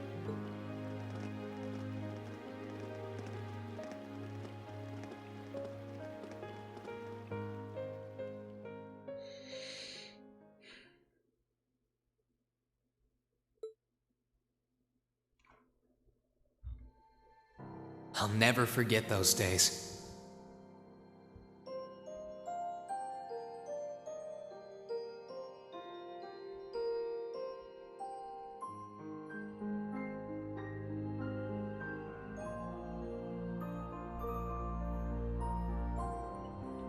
The final weeks we spent together as a class are like dazzling jewels forever etched into my memories. I cherished every last moment. I never wanted it to come to an end. But time stops for no one. The minutes and hours kept passing, and our days together were slowly coming to a close. After what happened, Valflame Palace soon returned to its original form. It was almost as if everything that took place there was some sort of dream. People's memories of that day started becoming vague. Many were convinced it was some kind of collective hallucination. That may have been in part a result of the chaotic days that followed, brought about by the Chancellor and Rufus. After the war, the entire country feared that Calvard would invade Crosspell and try to take it for its own. Using that to his advantage, Rufus quickly convinced the nobility to support him, pledged to cooperate with the Chancellor. And in January 1205, the combined forces of both Imperial and Provincial armies invaded Crosspell. Crosspell no longer possessed the weapon of mass destruction that had annihilated Gorelia Fortress. Thanks to that, the city was occupied in a mere day, with no blood shed. Calvard was quick to react, sending countless airships to try and drive the Imperial forces out. However, between Rufus's leadership and the combined might of the tanks and soldats under his command, they were quickly repelled. As for me, Chancellor Osborne's words became the reality. Valimar and I were heralded as those responsible for Heimdall's liberation. And as the purported hero to the nation, I'd received and accepted a request in February to back up our forces in Crossbell. It was there that I found myself suddenly leading numerous soldats and fighting off the Republican army. Before I knew it, everyone around me was referring to me as the Ashen Chevalier.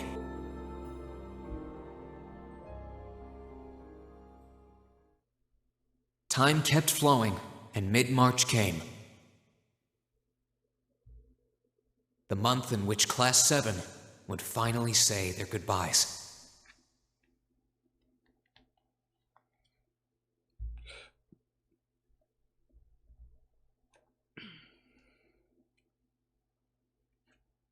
And that brings our history review right up to the dawn of the modern era.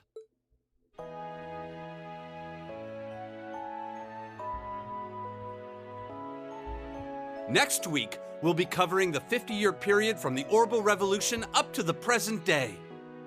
We're blowing through this material a lot more quickly than I would otherwise, so try to keep up with your reading. Oh, and Emma and Machias, if you see anyone struggling, try to help them out, okay? I fully intend to. Leave it to us. I've got plenty of good reference books on the subject. That would be very helpful, actually. Sounds like a pain. I do happen to have a few gaps in my knowledge of the Revolution. I should be able to help out with the technological side of things if you guys need it. I'm guessing we're gonna run into that Schmidt guy's name a lot, too. Well, he was one of the 3 leading disciples of Professor Epstein, so yeah. It'll feel strange seeing his name in textbooks, knowing how he is in real life. That's only half of it. Yeah, it's kind of amazing to think we were able to meet him, though.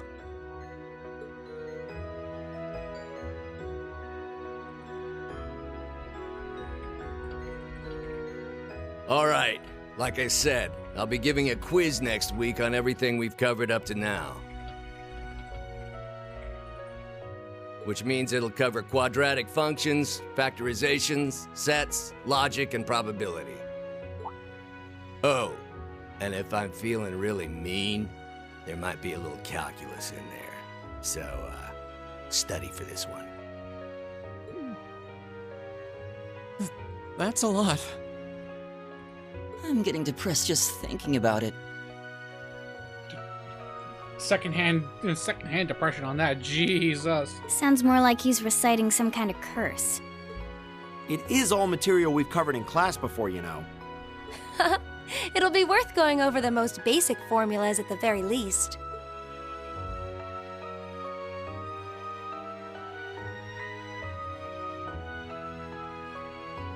That sums up this lecture on the structure of the stock market in Erebonia.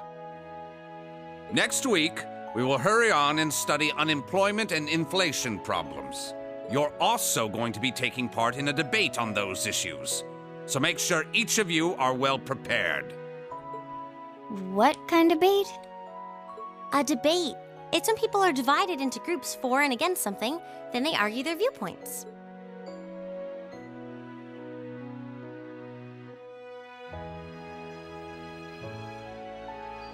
After much consideration, I've decided we will use our remaining time to listen to and enjoy music from all manner of genres. From famous classics to popular modern music, I've gathered records of all kinds for you to enjoy. I even managed to borrow music from a hot new genre like heaving metal, I believe it's called. Oh, I wonder what that sounds like. Oh boy.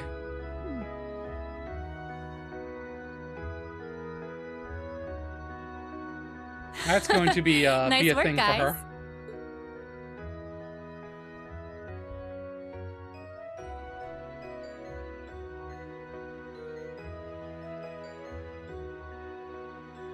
You poor kids must be exhausted. Feels like all your other instructors are dead set on cramming your brains with as much material as humanly possible. I want to crawl into a hole and die. Yeah, I know that feeling. You said it. Still, this is exactly how we wanted it. Right. They're doing it for our sake, so I don't mind it so much. There's no way we could cover everything in class, so it's sweet of them to give us the bullet points while they still can. It's paying off for us in the long run, yeah, so we owe them a lot. Forcing you to try and keep up with us is a little unfair of us, though. Yeah, you're gonna have to do all of this again next year. Are you sure you're fine with this arrangement? Of course. This is to my benefit, too. If I get all of this crammed into my head now, maybe I can even come out on top on next year's midterms.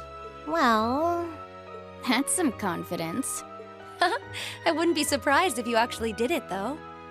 He did come in 7th in the midterms this year, remember? I'm probably just being too optimistic. Nah, I wouldn't say that. Guess we'll know for sure next year.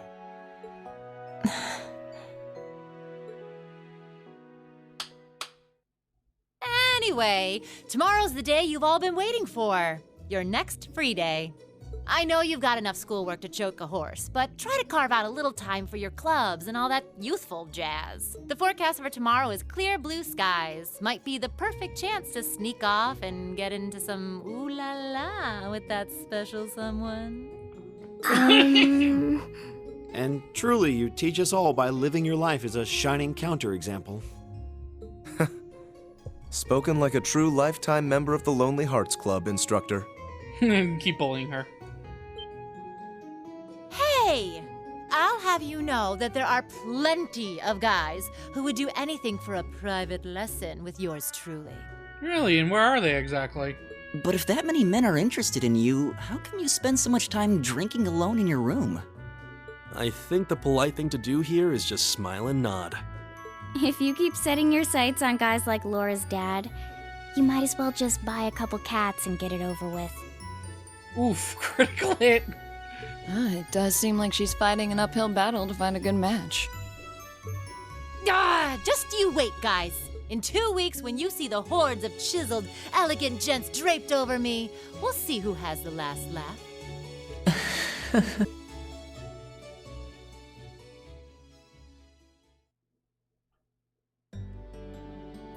Time really does fly. It's hard to believe our last free day is tomorrow. Yeah, it felt like we still had more time. For me, it feels like it's been ages since I last had one. I suppose it would. Were you able to rest up at all while you were away? Not really. It was basically work, work, work the whole time. I did get taken into Crossbell City during what time off I did have, but I can't say I felt very comfortable there. I'm sure. Indeed. That must have been more painful than anything. To the people of Crossbell, we Erebonians are aggressors. I can hardly imagine they would welcome us with open arms. That doesn't sound like it'd stop Lecter from living it up over there, though. He did take me to a casino once, actually. He won so much, he might as well have been cheating. Shocking. It always feels like people who like gambling really like it, huh?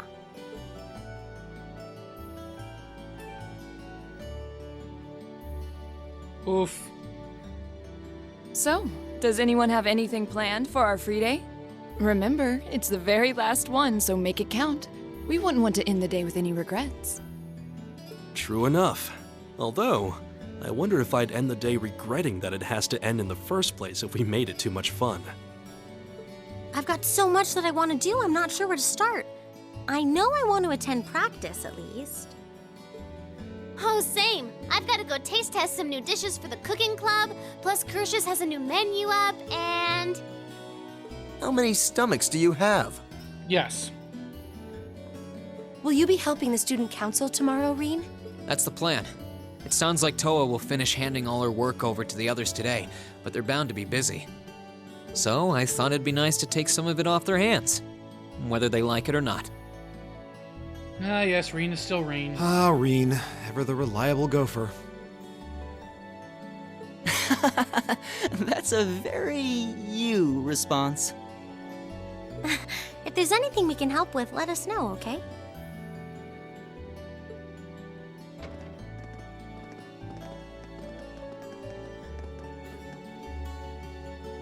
Well, I guess I better get going. I could go straight to the student council room, but it's my first time back in over a month, so it would be nice to take a walk. Maybe I should go and see how Valamar's doing too. Reen! Oh, hey, Emma.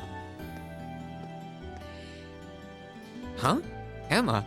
I thought you'd gone off to your club room with Celine. Did you forget something? No, it's not that. I just wanted to spend a bit more time talking to you. You were away for so long, and I still have so many things I want to talk about with you. Oh, right. That's fine by me, though.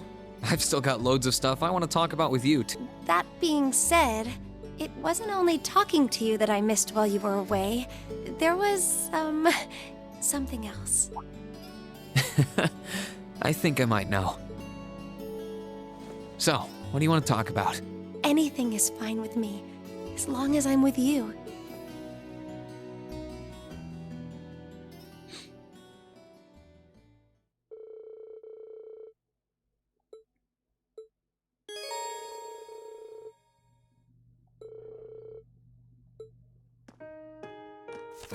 Alright,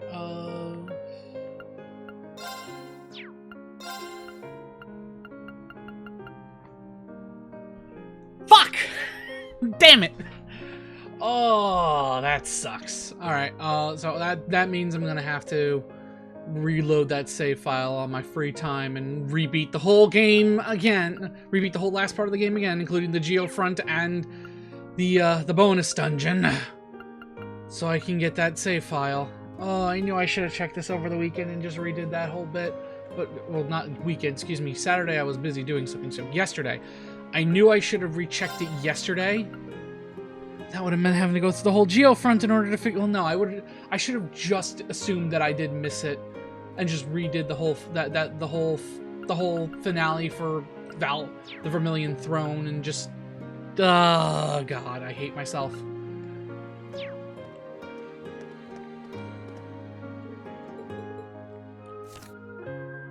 Alright, anyway.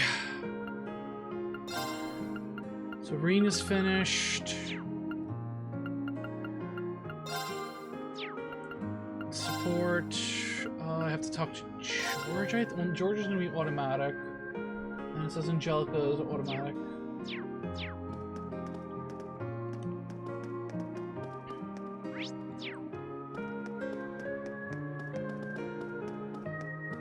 I might as well just, like, chat with everyone just in case.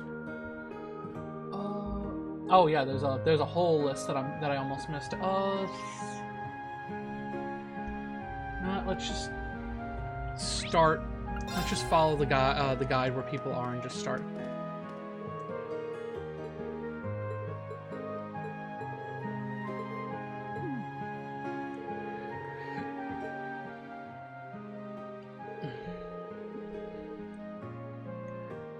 I wonder how he'd react if I told him that I think I actually ran into her, and fought her too. Actually, I probably shouldn't tell him about the whole fighting thing. I can hardly believe it myself. I can hardly believe it happened myself either. All right, so got that all done.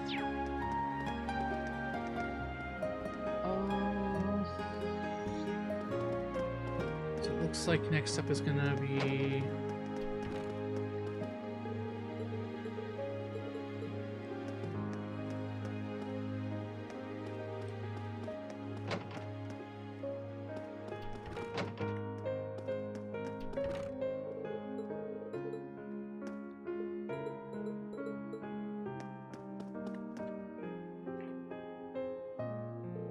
Why, hello, Reen. How goes your studying? I'd be more than happy to help you if you're having any sort of trouble.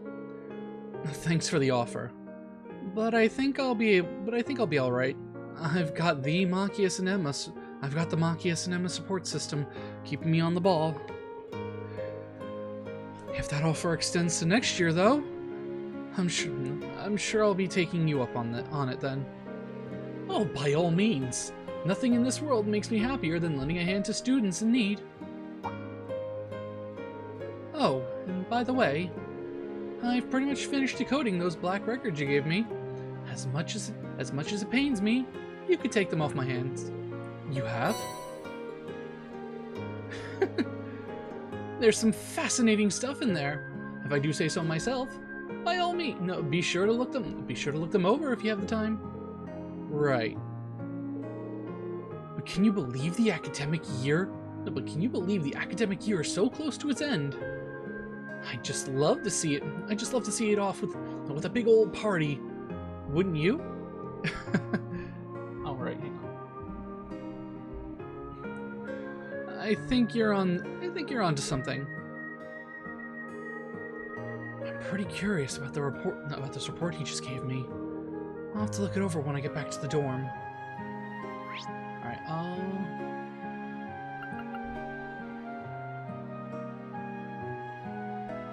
Alright, let's go to the Student Union building real quick.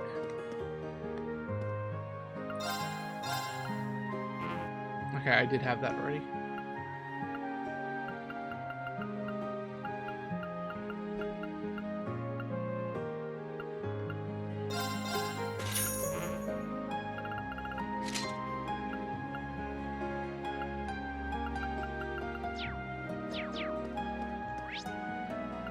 Back to there.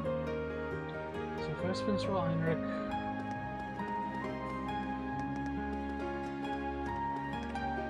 Already done with that.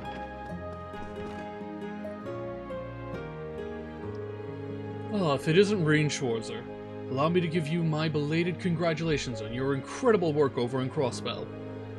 Though it does break my heart that such a heavy burden should fall to a student such as yourself.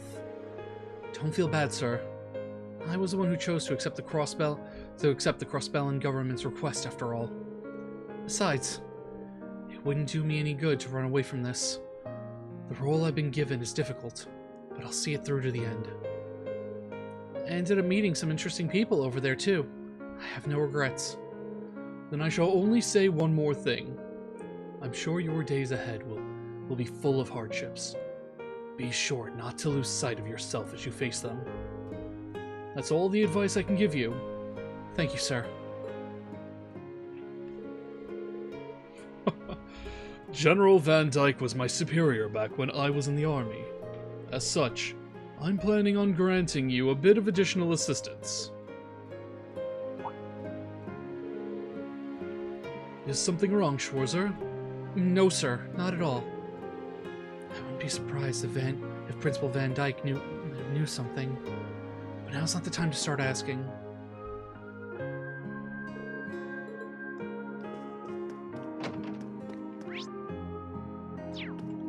Alright, on to the second floor.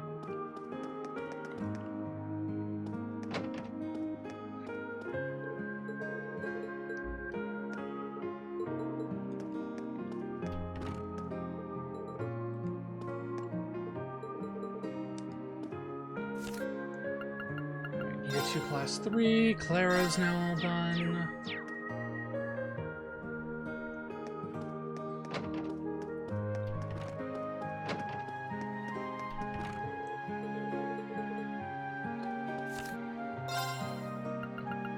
Nicholas is all done. Hi, Milliam.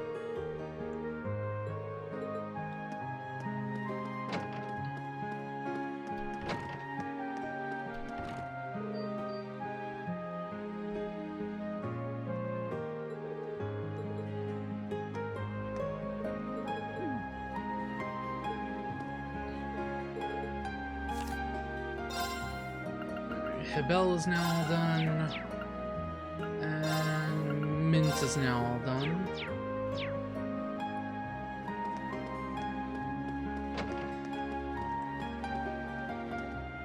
I already talked to the two of you. Let's head to the rooftop.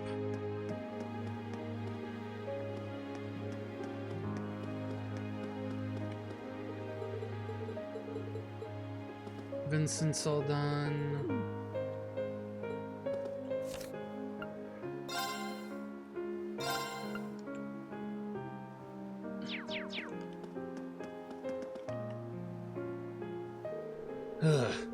Do you know how tough it is to do these special lessons for you kids? Got more than enough on my hands with just one set of lessons, but you guys just had to have your own, didn't you?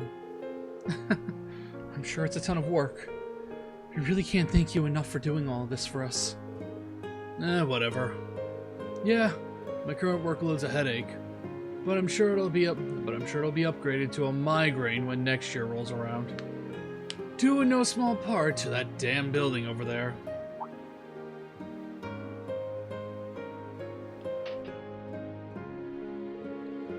That's one of those... Oh, the one that's supposed to house Valimar and all the other soldats? The Imperial Army asked the Academy to build it, didn't they? Yeah, asked isn't really the right word, though. And it's not the first time. They made us take those combat shells, too. They even made me help with it since I worked on that Tachi. Just finished it up a few days before you came back from Crossbell. I didn't know that. They haven't given us any soldats to put in there yet, but it's probably just a matter of time. I bet they're gonna be as common on the battlefield as tanks soon enough. Yeah. It's kind of scary to think how much has changed in Erebonia already since the end of the war. And this is probably only the beginning. Well, that's life. Nothing stays the same forever. Just don't spend so much time worrying about the future that you forget about what happened. That you forget about what's happening in your life right now. Basically, don't freak out about the future of Erebonia when you've got your own shit to deal with. Like next week's tests. I'll be sure to study extra hard for this one. Maybe I should drop by that building and pay Valimar a visit later, though.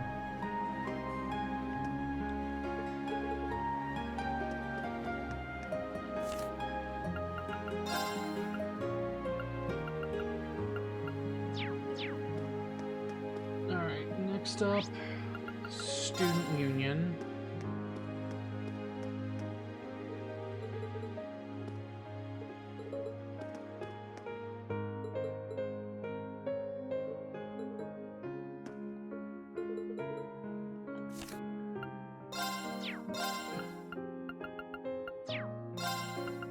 I keep forgetting Emily is a second year, while Teresia and... Oh no, Teresia is also a second year.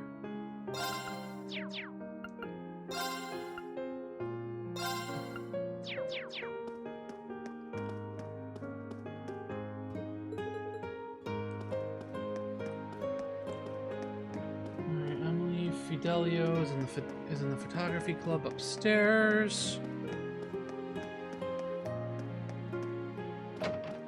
Nope, wrong club room.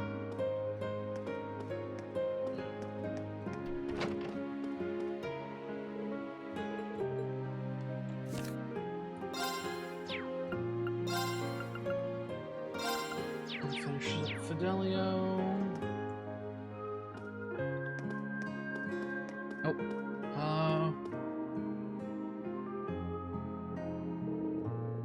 Sounds like someone's talking inside.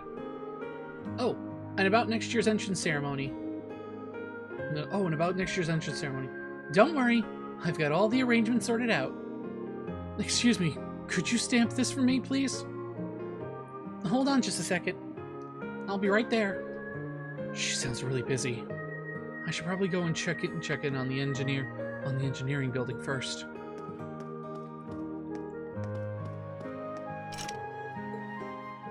Huh?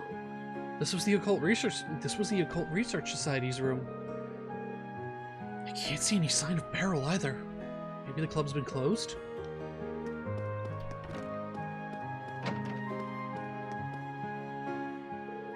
Ring, don't tell me. You actually caught the legendary Ymir's Guardian? That's right. It wasn't easy though, let me tell you. No great catch ever is. That's just incredible.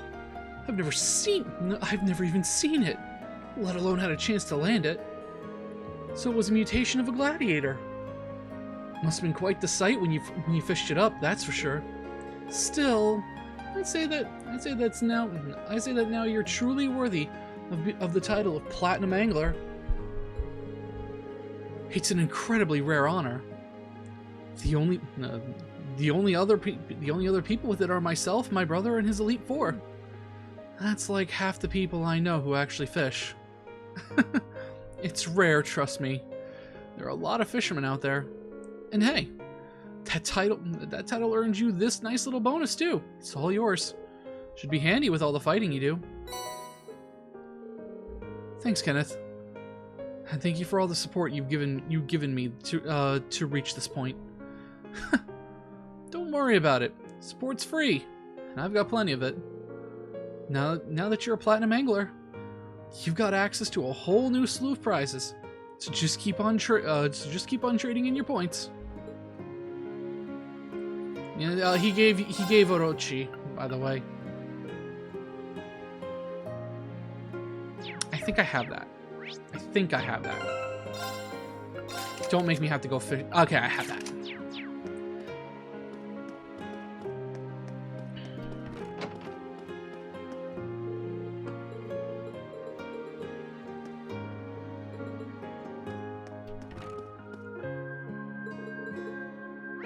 Alright, off to courtyard? No, not courtyard, field.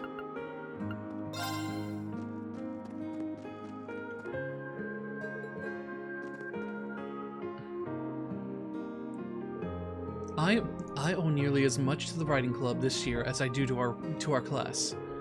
My time at Thor's wouldn't have been nearly as interesting if I hadn't joined. I consider myself lucky to have done so. I'm happy to hear that. Still, Rain, from what I understand, my brother owes you a lot for what you've done during your stay in Crossbell. I wouldn't say that. While I was there, I saw the extent of his political skill over and over again, and well, I feel like I only now know just how much he's capable of. In both good ways and bad, I assume. I thought I knew him just like I thought I knew my father, but in the end, they were both strangers to me. Sorry, Eustace. Well, enough about me. I just wish he could have seen his duty as one of the Academy's directors through to the end of the year. That's all.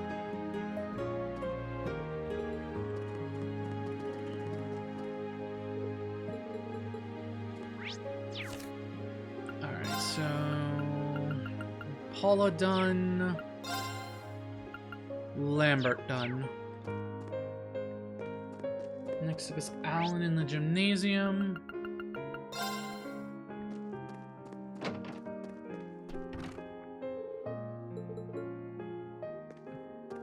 Friedel.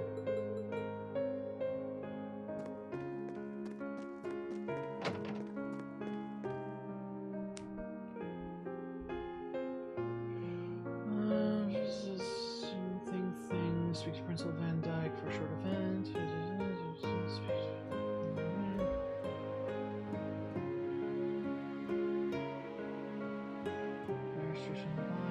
Fidelio. No, it's the second playthrough or higher. Go to the instructions room. Thomas, decoding things. If this is your second playthrough and you've received the decoding report, open the recording. Read all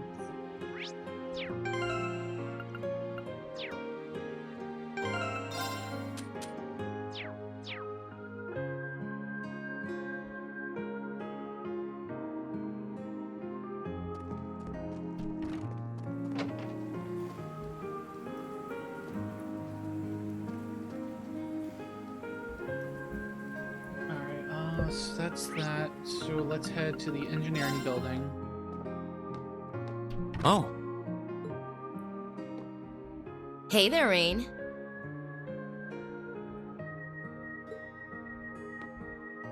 Looks like someone's done with class for the day. Yep, just got out. Wait, is that?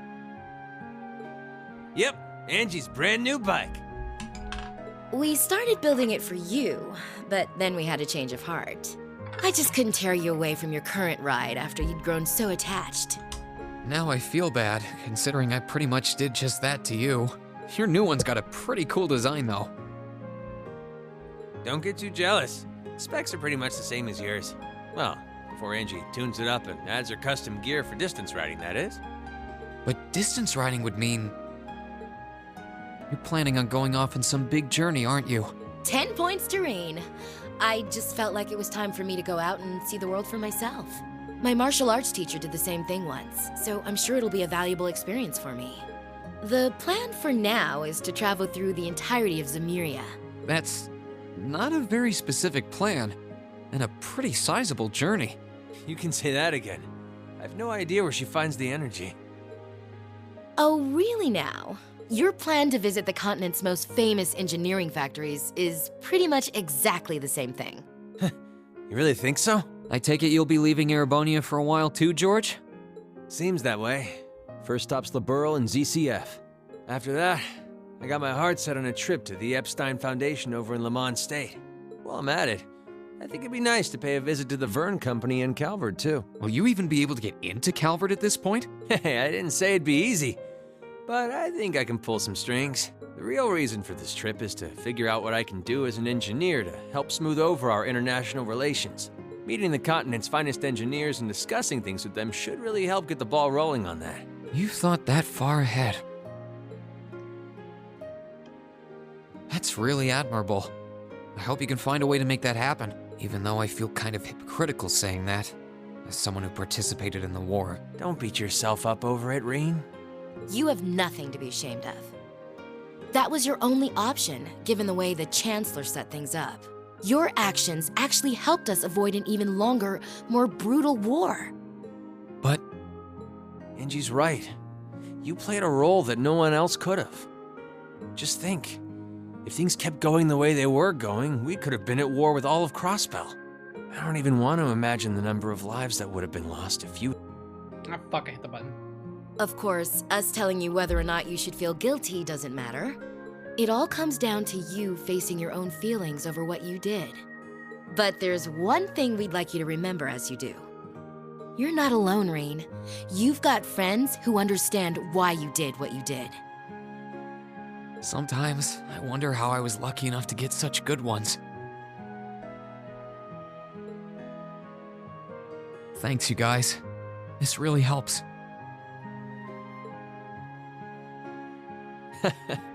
Don't mention it. On a completely different note, why don't you pay Valimar a visit while you're here? We spared no expense making sure he'd be nice and cozy in there. I think I will. But not to discredit your coziness efforts or anything, but he seems fine no matter where I leave him. Well, aren't you a sweet chevalier? Maybe I'll check in on him in a bit too.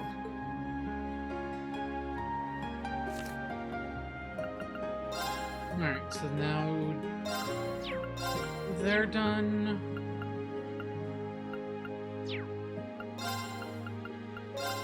Still missing, like... Still feels weird. It feels like I'm missing characters still. Okay, I'll get them. I do get them in the next free day. Alright, I will be right back. I need to make a quick bathroom run.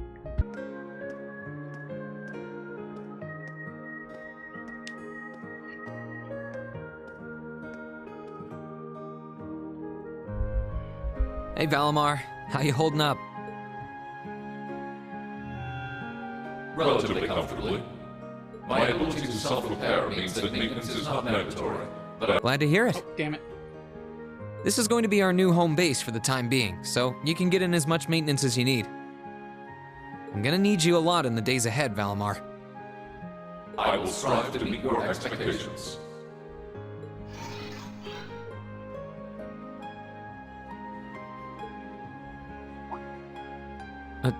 Something wrong? Not as such. I thought I sensed something unusual, but it must have been my imagination. You really are getting to be scarily human these days, you know? What was it you sensed, though? A person? I am unsure. It may have simply been a fluctuation in the earth veins below us. Similar fluctuations are hardly abnormal. Well, if you don't think it's anything worth worrying about, I'll try and put it out of my mind. If you sense anything strange in the future, though, let me know, okay? You can tell me telepathically was the word, right? Indeed. I shall use it to inform you should I sense anything is amiss.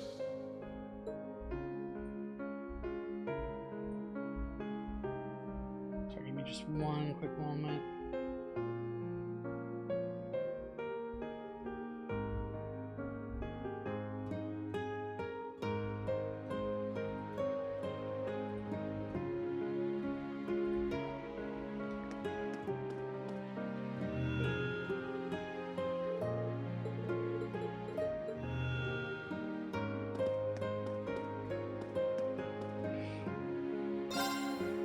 Okay, so with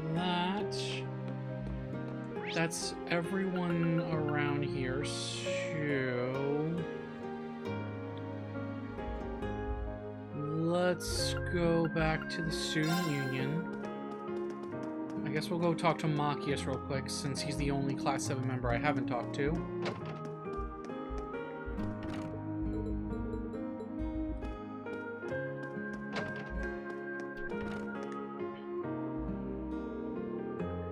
Can't hear anyone talking now. I guess the meeting must be finished. Maybe I'll be able to see her now.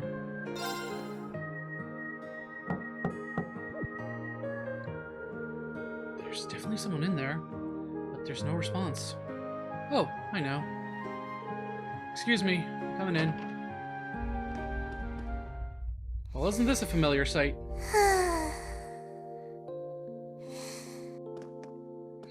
Yep, I knew it. No wonder she fell asleep. She must have been really busy getting everything sorted out for the spring. Makes me remember finding her like this over in the computer room. Oh, hang on. I don't know if that's... Oh, right. I probably shouldn't look too much or she'll get mad when she wakes up. Angie, George.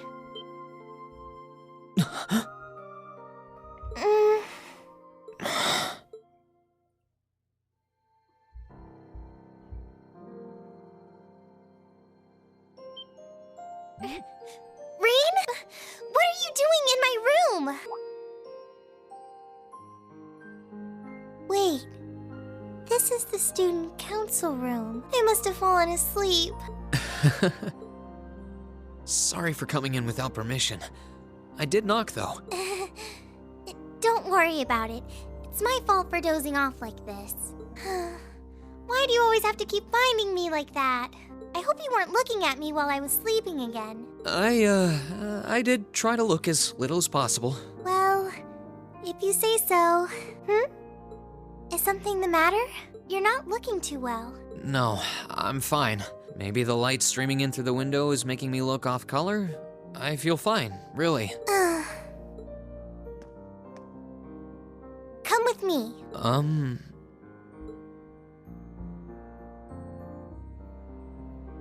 What's this all about? I know that you're a boy and all, and I do think that you've grown a lot during your year here.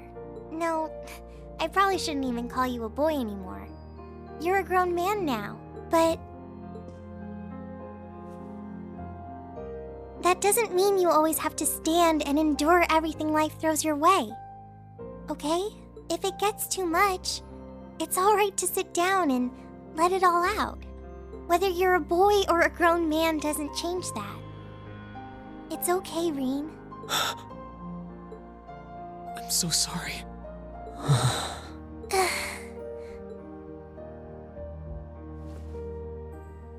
I'm so sorry. I promised I'd bring him back. I promised I'd make him graduate with you, but I couldn't do it. It's okay. You did everything you could. You made sure he knew how we all felt. And you let all of us know how he really felt too. So, don't get so worked up about it. Okay?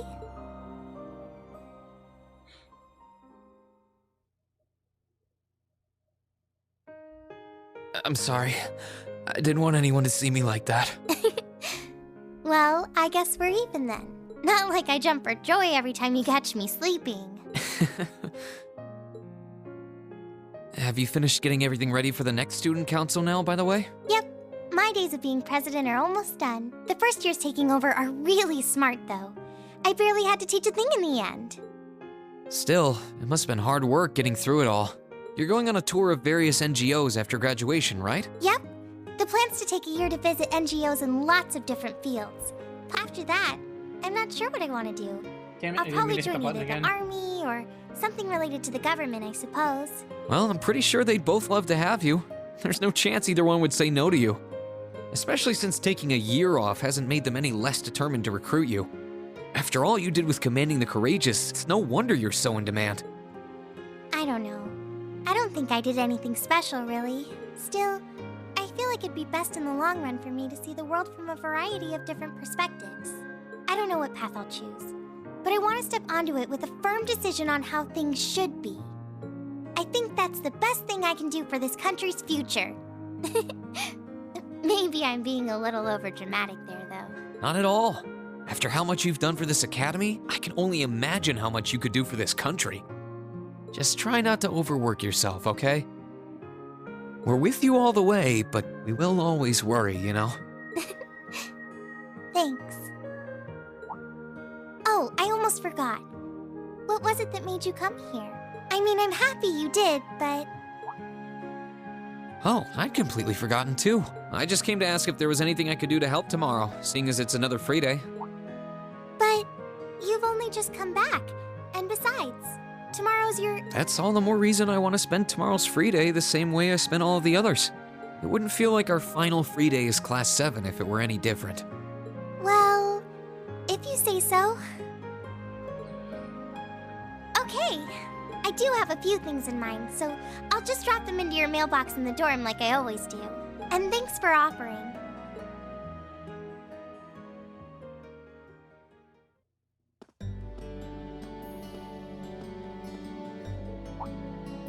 Green. Hey guys, didn't expect to run into you. Yeah, crazy coincidence, huh? Are you heading back to the dormitory too? That was the idea. Ooh, excuse me. Why don't we all head back together then?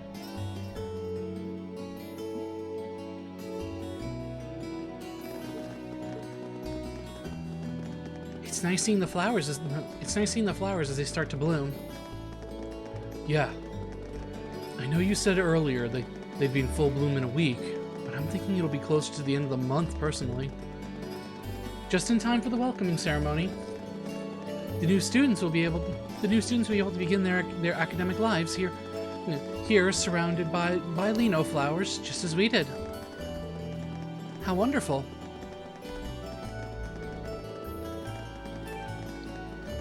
You've all known each other since the first day here, right? That's right.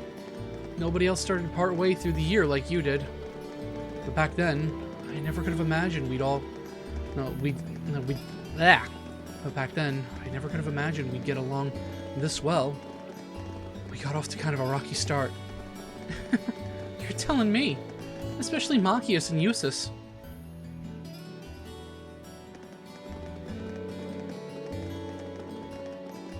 For what it's worth, I do regret the way I behaved back then. It's not exactly something I'm terribly proud of. Oh, think nothing of it. Immaturity makes fools of even the best of us at times. Thanks, Oh, hold on! What's with that expression? You weren't exactly standing on the moral high ground either.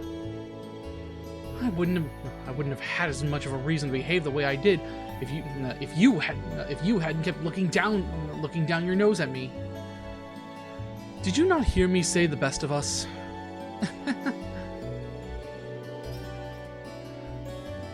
It was hell on all of us at that time, but it's all just a fond memory now. I suppose the same could be said about you and Reen's little incident at the start of the year, couldn't it? Just had to bring that up, didn't you? I should have seen this coming. Oh, little incident? No, oh, little incidents are my favorite. Tell me. Well, don't you dare. She's the last person who needs to know.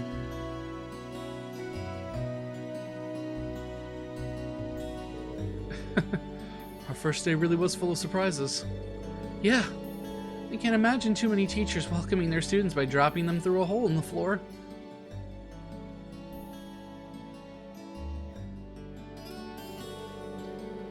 Even without having to fight a gargoyle on the way out, that's a pretty memorable start to a school year.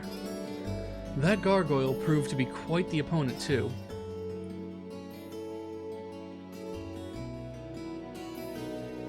I'll say. And when we finally managed to pull together and defeat it, she just casually dropped in like nothing happened. It's like she was lying in wait. It's like she was lying in wait the whole time, watching and waiting for her chance to strike. That's exactly what she was doing.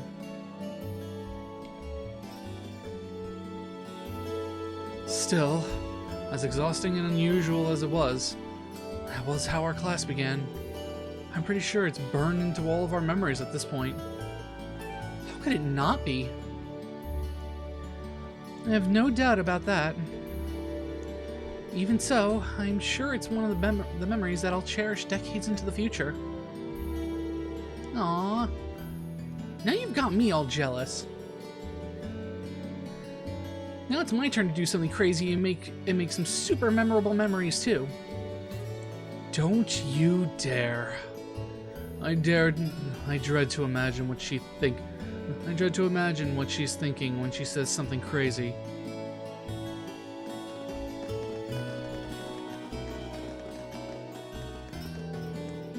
On a hopefully unrelated note, what are we gonna do for dinner tonight? I'd only plan on getting something over at Kirsch's. But if anyone has a better idea, I think it may be a good idea to make something for ourselves. If we divide up the work between us, I'm sure our meal will have quite a bit of variety too. That does sound nice. My cooking skills were in danger of getting rusty too. No objections here. Well, unless anyone has what they need already, I think it's time to split up. We've probably got a lot to buy, so... That won't be necessary. Oh, goddammit. Huh? Sharon? What reason could you possibly have for being here? The chairman gave me her permission to return to my former position as your dormitory's caretaker. Which means I am here to serve you all once more. There may only be a short time left until the end of the year, but I'll make sure you want for nothing during it. I've already started preparing your evening meal, so there's no need to go out and buy anything. Oh, well, how about that? I'm fine with this. We will gladly accept your offer. Sharon's cooking's better than whatever grub we could rustle up together anyway. How do you manage to get permission from Mother in the first place, though? Weren't you helping to rebuild the Rhineford group? I thought the company was getting so many orders in, it was struggling to keep up. Now that Master Gwyn has returned to the company, everything is back in order. He and the chairman have been speeding through one task after another since he got back. Amazing. Absolutely amazing. So the former and current chairman make quite a team, I see. Boy, I'm starving. Wouldn't mind a drink either. With the weather getting warmer, it's just about time for peak beer season. Huh? What are you guys all gathered out here for?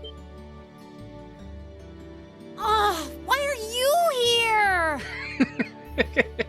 It's a pleasure to see you too, Lady Sarah.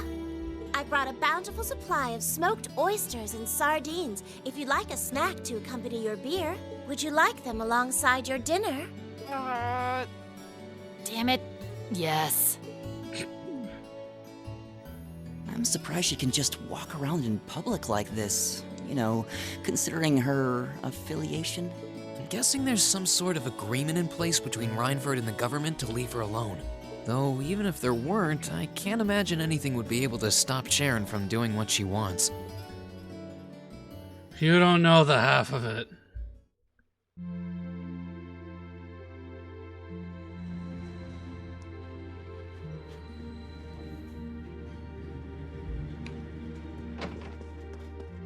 Whew. think I might have eaten too much. It's been so long since we last had Sharon's cooking. She hasn't lost her touch. None of it feels heavy on my stomach at all. Well, that's all my work done for the day. Maybe I should go see how everyone else is doing.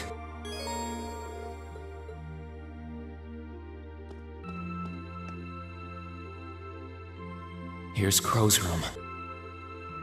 I think I'll stay away from it for now. I feel more like going around and talking to everyone.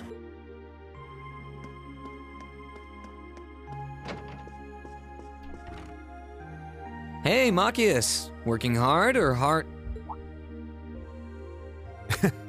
I'll stop you right there.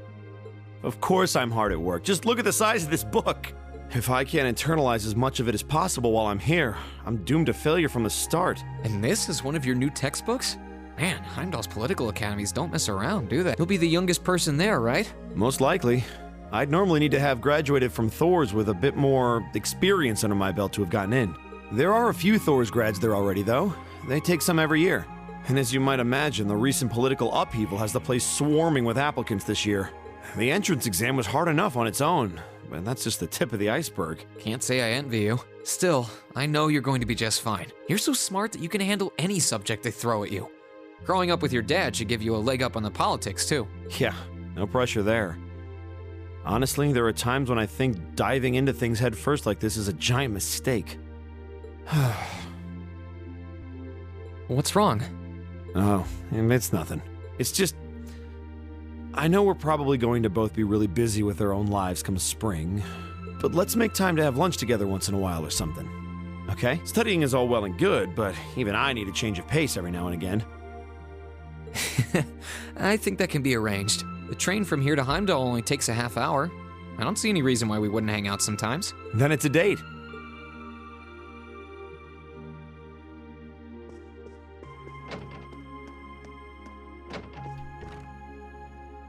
Hey, Elliot. Taking care of your violin? Yeah, it's taken care of me over the past year, so why not return the favor? I'm actually planning on giving a few of them to the Academy before I go. Just to make sure next year's first years have something to practice with. That's really generous, and sure to make a lot of people happy. And you'll finally be heading off to a music academy, just like you always wanted. I bet they'll push you pretty hard over there, too. I don't doubt it. I'm going to need to be all music all the time if I want to stand a chance at keeping up. Though, to be honest, after all the time I've spent here, I don't really want my life to be completely about music. I love it, obviously, but to be a balanced person, I want to have a bit more variety in my life. Like, for one thing, I don't want to get too rusty with my orbital staff. Good to hear. I hope everything works out for you. Thanks. Me too.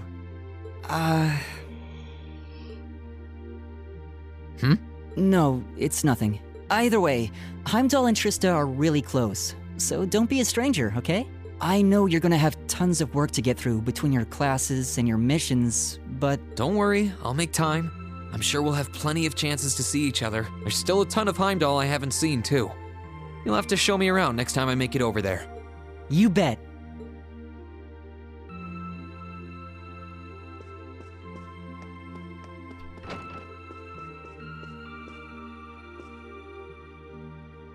Are you finishing up your painting, guys? Yeah, this is my last one. I want to make sure I'm completely satisfied with it before declaring it finished. That's understandable. You're going to keep painting once you're back at home, though, right? Well, I don't know how much time I'll have to set aside for it, but I intend to keep working on it, bit by bit. There's growing reason for concern in Calvert to the east of the Highlands. But all in all, things are more peaceful now than they were. I should be able to focus on painting my magnum opus. Oh, is it going to be of Nord? If anyone can make a masterpiece of the Highlands, it'd be you. That wouldn't be such a bad idea. But actually, I was intending to paint a picture of the Academy, its students, and the courageous.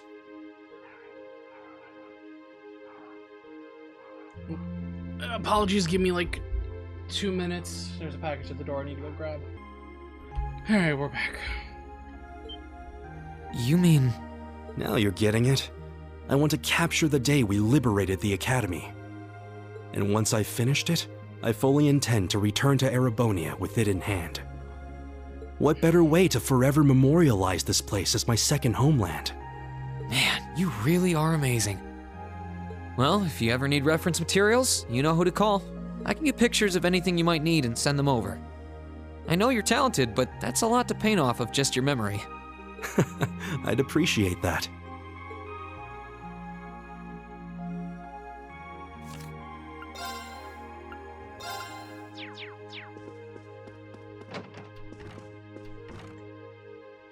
Something on your mind, Eustace?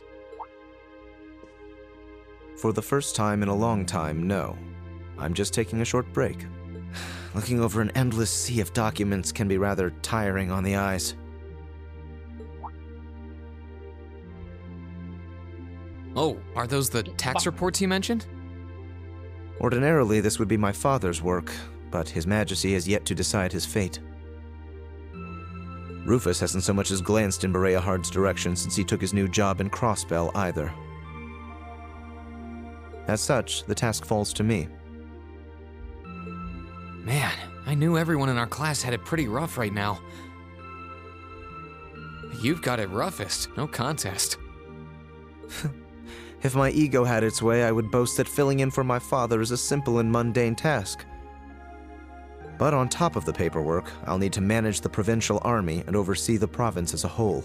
Then there's the matter of keeping the most stubborn of the nobility in check. I don't expect the first 6 months to be pleasant. The fact that you're already thinking 6 months ahead is pretty impressive as it is. Standing in for Duke Alperea like that must take some real confidence. That much is obvious. What is it? It's nothing. In the days to come, more people will be relying on you than ever before. But no matter who does so or what they ask, do not lose your pride as a noble.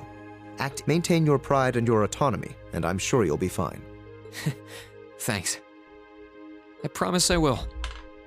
I'll hold you to that.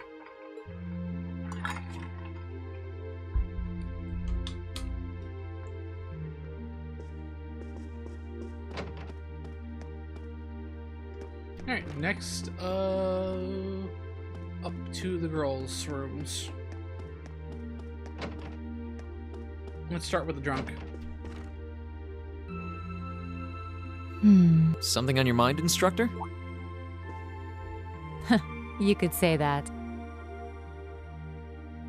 I've been mulling over how things are going to be come next month, but all this soul-searching's giving me a headache. Well, it'll probably feel strange being back with the guild for the first time in 2 years. But I'd bet they'll be glad to have you back. Things are probably going to be rough over there, even with you taking up the bracer life again. No doubts there. I can already see plenty of traveling abroad in my future after what happened over in Crossbell. And I imagine it'll keep getting harder and harder for us bracers to operate here, too. What's with that sad puppy look? There's no reason for you to feel ashamed of what you've chosen to do. I'm proud to have a student like you who can stand up and make the tough choices life thrusts on us. Thanks, instructor. I'll try to just grin and bear it for now. Attaboy. Sticking it out through the hard times with a smile will put you on the fast track to becoming a great man. Just make sure you don't try to shoulder too much. All that'll do is turn you into a jaded grump.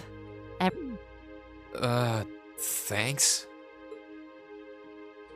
I haven't joined the intelligence division, and I have no plans to.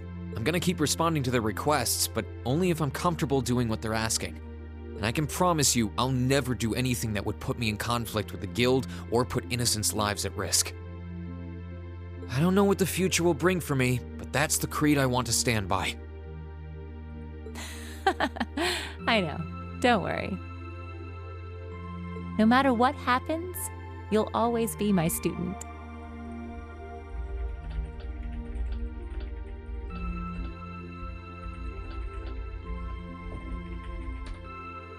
So go out there, live your life, and grow into such a heartthrob that I won't be able to take my eyes off you. Well, I'll try.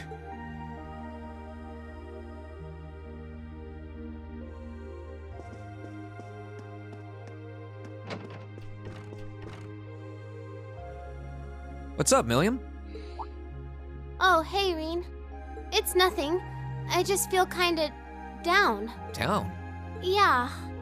I was just thinking about how everyone was at dinner time. Sharon's food was really nice, and we all seemed like we were having a good time. But I don't know.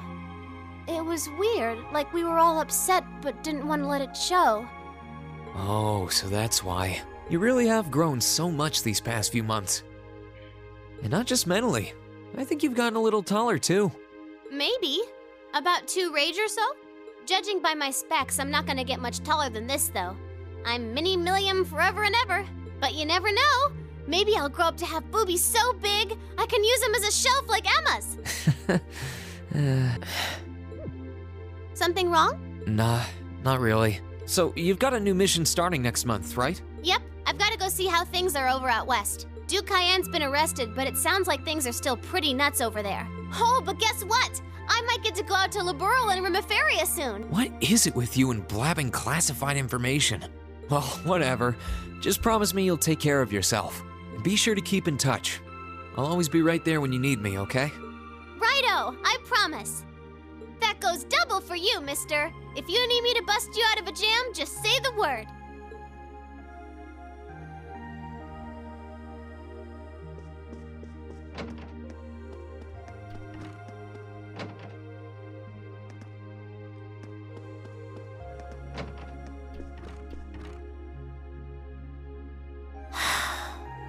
Feeling sad about leaving the lacrosse club behind? Yeah, I was really into it by the end. I think it'll make for some wonderful memories to look back fondly on in the years to come. I can imagine. Does that mean you're not going to keep up with lacrosse and Ruhr? I don't think I'll be able to. As far as I'm aware, there aren't any local teams I could join. And even if there were, I doubt I'd have the time for sports. Just thinking about how busy I'll be makes my head spin. No, scratch that. Being busy is all the more reason I need to make time for exercise. Yeah, good luck with that. Helping out with the Rhineford group sounds like a recipe for one all-nighter after another. Not just yet, actually. As I am now, I doubt I'll be able to do much at all in the way of rebuilding the company. But you can bet I'll leave Mother speechless with how much progress I've made in a year's time. Oh, excuse me. Oh my god. I'm sure you can if you put your mind to it. And I know Sharon will always be willing to help you out if you need her. She probably would, but then she'd just tell everything she did to Mother.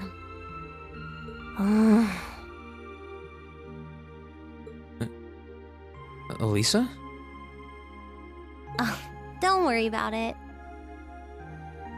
I was just thinking about how blessed I am. I've got a wonderful family, a great club I'm part of, all of you as my classmates. Oh, right. It took me a long time to realize the same thing, too. We really are one and the same. Yeah.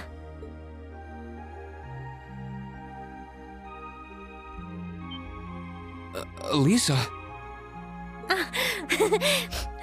It's nothing, honestly. I'm just feeling a bit emotional all of a sudden. I don't know what's gotten into me. Nothing's wrong, though. I promise. But... Still, let's both make the most of our free day tomorrow. It's the last one we'll ever have as a class. The last thing any of us want to do is end it with regrets. Yeah, let's make it a day to remember for both of us.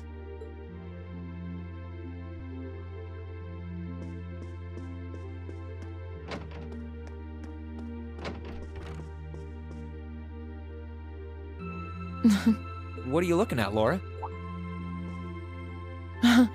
It's you, Reen. I'll show you. Oh, you and Monica got a picture taken together? You both look so happy in it, too. That we do. Someone in the photography club kindly offered to take it for us. Oh gee, I can only guess who. I thought it would make a fine souvenir of my time at the academy to take away with me. My mirror's on that being Rex. Oh well, it's a nice photo, and he got permission. For once. I never expected you and Monica would get so close. Between her and Fee, you kind of have a knack for becoming the best of friends with the ones you bump heads with first. Please, don't say that. I'm truly grateful to both of them for broadening my horizons. Meeting them enriched my life in ways I could have never pictured before. Truly, coming to this academy was one of the best decisions I've ever made. I didn't realize we'd made such a big impact on you.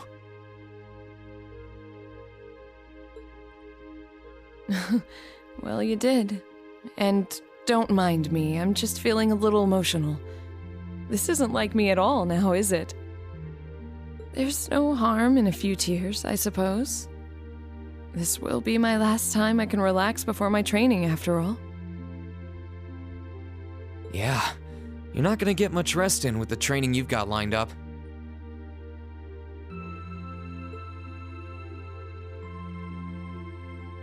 I won't be learning the Arcade School's advanced techniques with training any less intense. I have no idea where we'll be conducting said training, but it will no doubt be as perilous as it will be dangerous. I had to spend a month in the Isengard range as part of mine. I don't think a month's going to cut it with what you're doing, though. It goes way beyond your average techniques. Indeed. I'm anticipating that it will take at least half a year, if not more. Father's going to be with me. But with things as difficult as they are, part of me feels guilty for taking up his time. I don't know about that. I think him agreeing to train with you shows how much faith he has in your potential. Besides, in a lot of ways, this might be the best time to do it. That is very true. What's wrong? Nothing at all. Regardless, I'd love to come and visit you should the opportunity present itself. And if it does, I'd like to formally request a duel with you to test how much the two of us have grown. Let's not kid ourselves. We both know who's going to win that duel. But your invitation is all the motivation I need to get plenty of training in myself. Can't have you beating me too badly. I hope you will.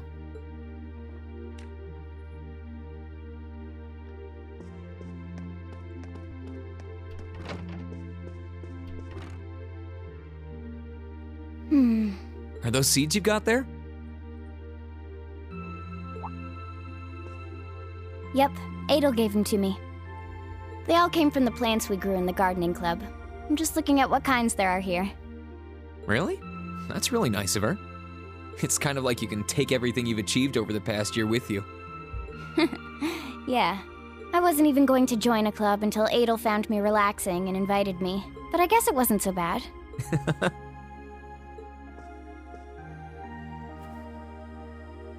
Don't you worry. I'll be sure to check on the gardening club every once in a while just to see how things are going. It would be a shame if all the plants you've spent so long looking after were to wither and die. It doesn't matter. Even if they do, they'll eventually bloom again somewhere else. Kind of like us. When you put it that way, I suppose you're right. What's wrong? Nothing. This one and this one should be okay too.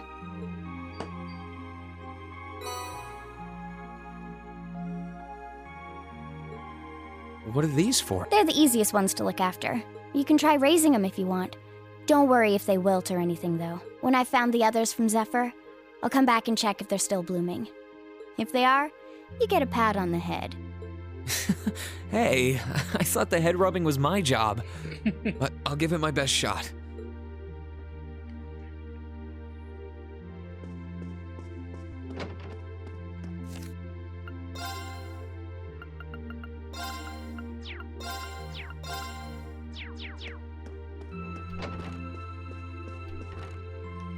Emma?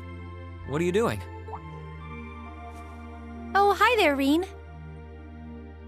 Well, Dorothy and I decided that we're gonna put together one final collection of stories as a club. Since then, I've been working on a story for the students who will join the club next year. Oh, that sounds neat. Wait, if Dorothy's involved... The content is totally appropriate for children of all ages, I assure you. Admittedly, Dorothy's own story sounds like it'll have a few of her favorite literary elements, but all in moderation, she assured. Not that I'm one to judge. So what kind of story is it? It's supposed to be a fairy tale. I can't pretend it's 100% original, though. I borrowed some elements from a story I heard as a child. It's going to star a golden unicorn and a pure-hearted maiden. Or at least, that's the plan. Sounds interesting. Can I give it a read when you're done? I'll still be here next year, so if I see any first years who seem like they'd enjoy it, I'll recommend it to them. I have to confess, I'm a little embarrassed to let anyone see it, but the whole point of a story is to be read. I was talking it over with Celine, and she seems to agree that there's no real need to worry about Vita's safety. Even for a witch, she was always incredibly powerful, more than capable of looking after herself. So if I were to stay here an extra year, then start searching for her after that... Emma, we talked about this, right? As much as I'd like you to stick around, I think it's better to take care of the opportunities that won't wait. You only get one life to live. You have to make the most of it, instead of feeling obliged to hold back for someone else's sake. That's as true for me and all our other classmates as it is for you. I suppose you're right. It's clear that something's still happening beneath the surface here in Erebonia. Something not even Vita had foreseen. And I'd bet anything it involves the Divine Knights and the mysteries surrounding them. I want to discover the truth behind those mysteries, and I want to see Vita again. That's how I feel deep down, and that's what I think should be my purpose going forward. But that's not the most important reason I need to head out on that journey.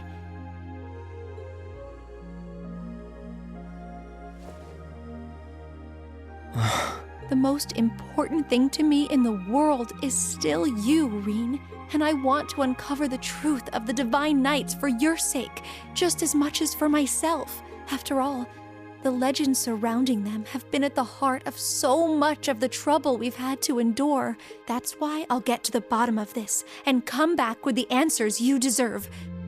Until then, stay safe and be well. Thanks. And the same goes for you. I'll be looking forward to the next time I see your smile. Likewise. Okay, let's be real. I could 100% hear Fee screaming through the other wall. Oh, screaming through the other wall. Well, something like, I'd say get a room, but you're already in one.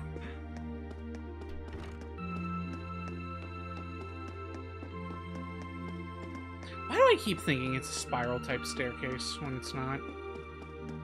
Alright, where's Cat? Cat's supposed to be down here.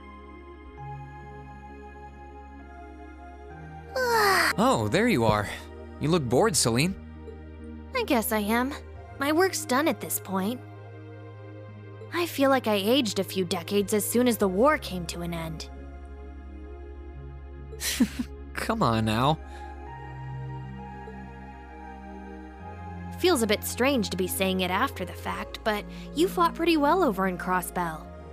You've really mastered piloting Valimar. I'd like to think so anyway.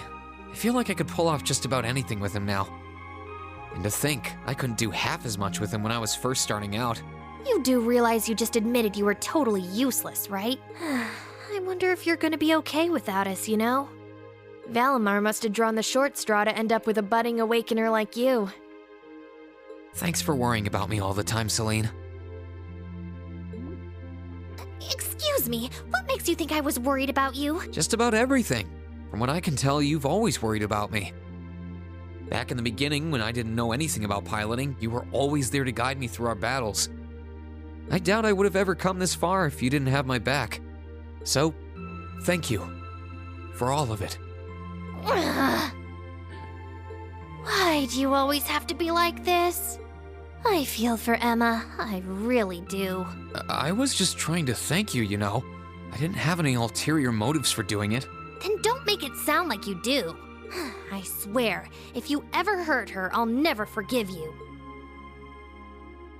There are parts of the legends passed down in the clan that not even Emma and I know about. But just bear this one thing in mind. Divine Knights have incredible power, and they can become devils just as easily as they can become gods. Don't worry, I know. Anyone in my position needs to know the difference between right and wrong. I'm well aware of that. That's fine then. Anyway, good luck, I guess. If you really need it, I can always come and help out.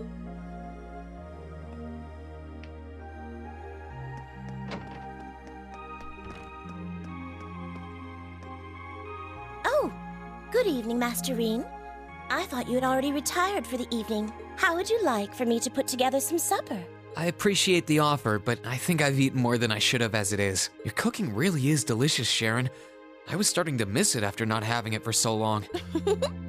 It was my pleasure to cook for all of you again, so I pulled out all the stops with this one. Seeing all of you happily indulging my handiwork always makes every second of preparation worth it. Is something the matter, Master Reen? Oh, I was just thinking about how you haven't changed a bit. I'm not sure it's my place to ask, but is everything all right over at Ouroboros? I can't help but wonder after how things turned out. Vita seems really shocked. I'm afraid I haven't a clue. No word of what's been happening in the society has reached my ears since then. I have no idea where the second Anguis is now. Nor do I know what happened regarding the Phantasmal Blaze plan after the Chancellor declared he was taking it over. And quite frankly, none of it is my concern. The answers won't change who I am, and it won't suddenly cause me to shift priorities. I am and always will be a proud maid of the Reinford family. Not because of the freedom we enforcers are granted, but because that is simply who I am. Much like how you being the Ashen Chevalier doesn't change how you are also a proud member of Class 7. I suppose you're right. And no matter what happens to you in the future, never lose sight of who you really are. It's almost time for me to return to Ruhr, but should you ever need me again, I will gladly rush to your side. Thank you, Sharon. I'm glad you can stay here for a while longer.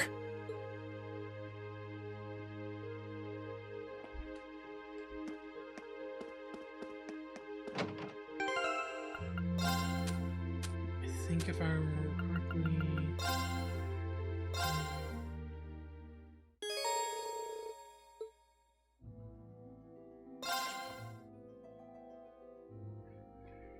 In the beginning, there were two great gods. One boasted unrivaled courage, the other unparalleled fortitude. They descended from the heavens with their kin, and it was upon the dark land below that they first met. Calamity. Their opposing natures incompatible. The two were drawn irresistibly into battle, and thus began a struggle that shook heaven and earth. The goddess and the spirits laments were for naught. As the land quaked, the skies were torn asunder, and the gods' kin could only tremble in fear. After what seemed like an eternity, their clash came to an end, but it was an end of mutual defeat.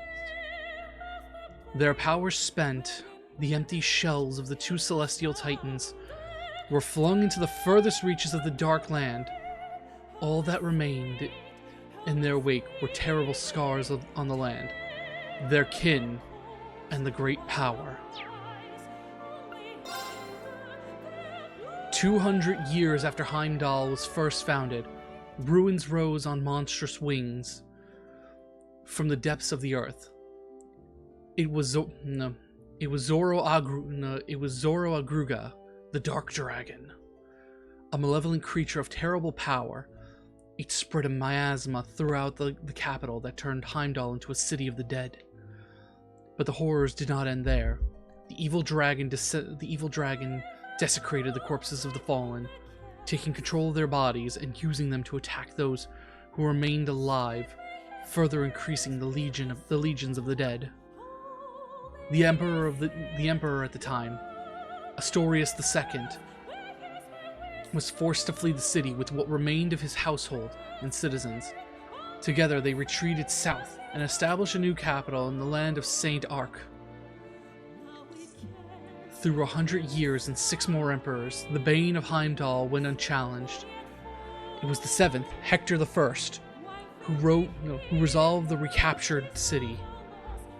Time had proved an ally to the beast. However, and the dragon's influence had spread over the surrounding area like a plague. Undaunted, Hector I led an army of brave knights into the necropolis in an attempt to free it. But though their hearts were steadfast, their arrival was met by legions of powerful fiends, and their efforts seemed doomed to end seemed doomed to end in failure. It was then that Hector I had a fateful encounter with none other than the great Vermilion Knight Testarossa. The knight recognized Hector I as his master, and bolstered by its immense power and countless weapons, the Emperor moved once again onto the city and the decisive encounter with the Dark Dragon.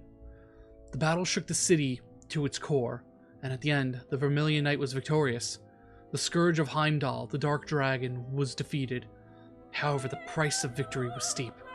The corrupted blood that flowed from the dragon claimed Hector's life and defiled even the knight itself, placing a curse upon it. The noble Testarossa became the Crimson Calamity, a demon with 1,000 weapons that only reacts to the blood of the Arnor family. A destructive force on par with the Dark Dragon that, should control of it ever be lost, would threaten the world and all lives in it. It was sealed deep underground, never intended to again see the light of day. Meanwhile, a new city rose from the ashes of the old, and people once again began to gather in Heimdall. And that was when the Vermilion capital that endures to this day was first built.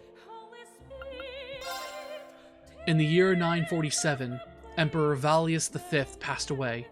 His death heralded the beginning of the largest-scale civil war in Erebonia.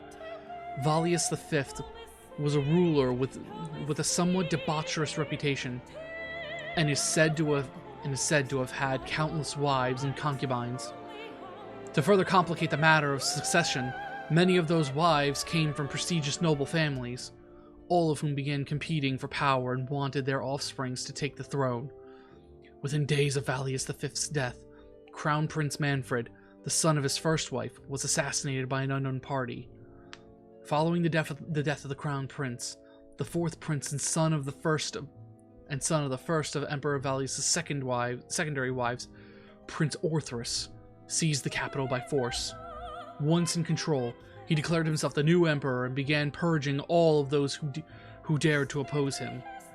The coup set off a succession of counterclaims, and 3 other princes also named themselves to be the new emperor, backed by the powerful noble families of their mothers.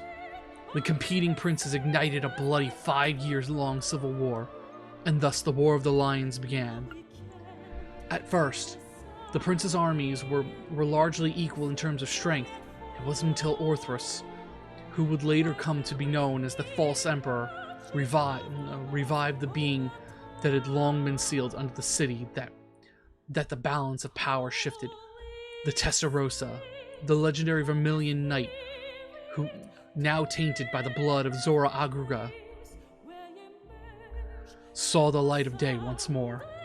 With its unmatched strength under his control, Orthrus decimated his greatest competition in one fell swoop, and the 5th prince, Gunnar, was defeated. It seemed inevitable that the armies of the other princes would share the same fate, but it was at this pivotal point that the war took yet another surprising and sudden turn. The unexpected development came in the form of another great knight, the Palatinate Knight. The famed champion was acquired by Prince Lucius, the 6th and youngest of the feuding brothers. And with its power, he was able to defeat the army of the brilliant strategist and second Prince Albert. Victorious and backed by the knight's power, Prince Lucius was poised to challenge Orthrus. Gunnar and Albert's armies, however, were not completely wiped out and decided to join forces with one another in order to oppose the other princes. It was thus that the war became one fought by 3 separate groups: Prince Orthrus with the Vermilion Knight, Prince Lucius with the Palatinate Knight, and Prince Gunnar and Albert, who had no knights but compensated with their sheer numbers. The War of the Lions had been raging for 2 years now, and the chaos only worsened by the day. Erebonia seemed fated to fall into ruin and darkness. Fitting, perhaps, for a nation that takes its name from Erebus. A young man lays on a grassy plain, enjoying a nap in the peaceful setting. Before long, however, his rest was interrupted by the arrival of a second young man on horseback. The youth wore the trappings of a knight, and his expression was deathly serious. His armor bore many rents and scratches, and his left arm was bound in a bloody bandage.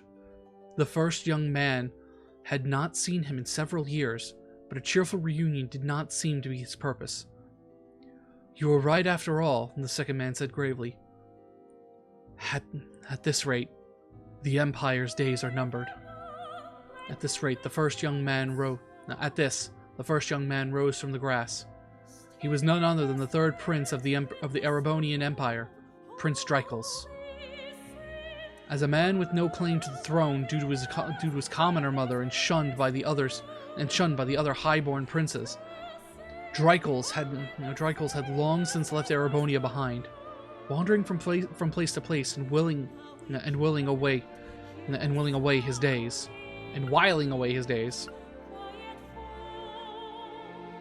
3 years prior, he had reached the land of Nord, where he had remained ever since. Though left to his own devices since childhood, his nature was noble, and he was quickly accepted by the people of Nord and lived peacefully among them. But while he had left his homeland, he had not truly abandoned it in his heart. During his wanderings, his mother had passed away, but while she lived, she had told him something that would remain with him for the rest of his days. "The blood flowing through you will not allow you to turn your back on the Empire's suffering." Prince Dreichels had turned those words over in his head again and again. What could a powerless vagrant like himself truly hope to do? The knight's arrival, however, signified two things: that the war continued to worsen, and that Erebonia was on a certain path to ruination. His mother was probably correct. Hearing the knight's words, he decided that enough was enough. He could ignore the pain of his countrymen no longer. That knight, incidentally, was called Roland. He was a childhood friend of Dreichels.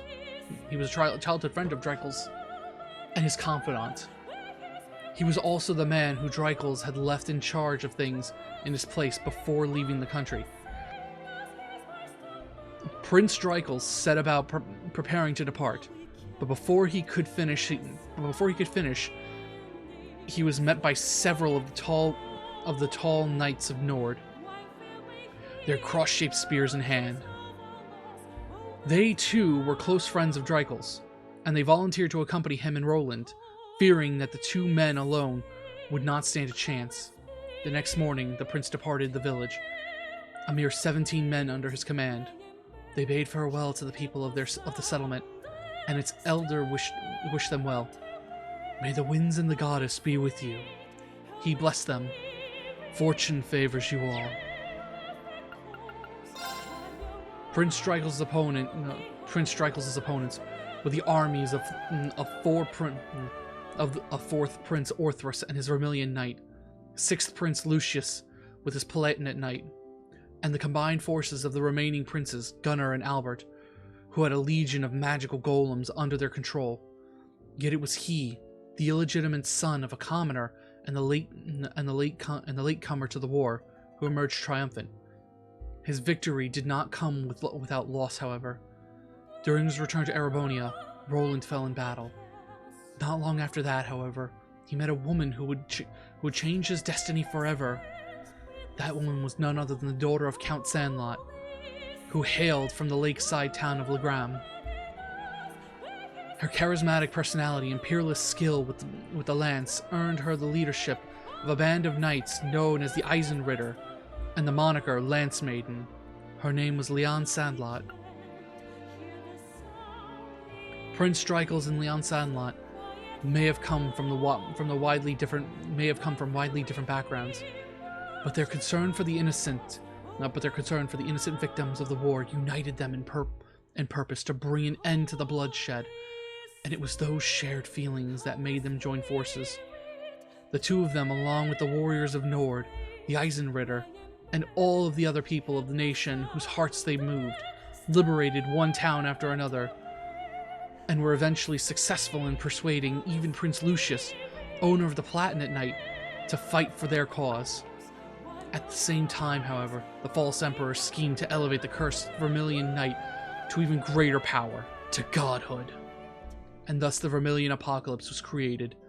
The demonic god emerged in Heimdall alongside a monstrous castle and vanquished the approaching armies of Albert and Gunnar in a single night. Their end was anything but conventional, though. However, they were simply erased from existence. Even the Platinate Knight could not contend with such a foe and was felled.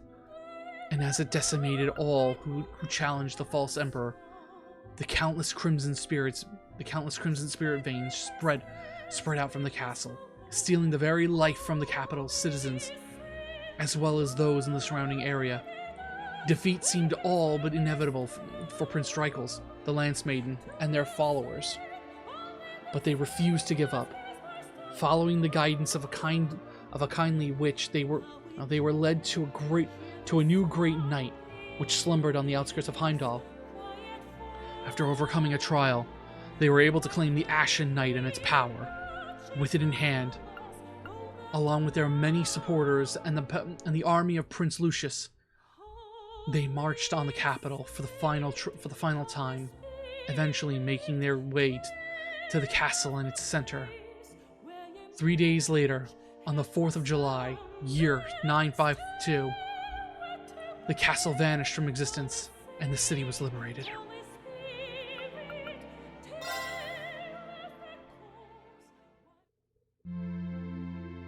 Again, I would love a game set during the War of the Lions. They need to frickin' do that. That alone just made it all the more apparent that we need a game that tells the War of the Lions.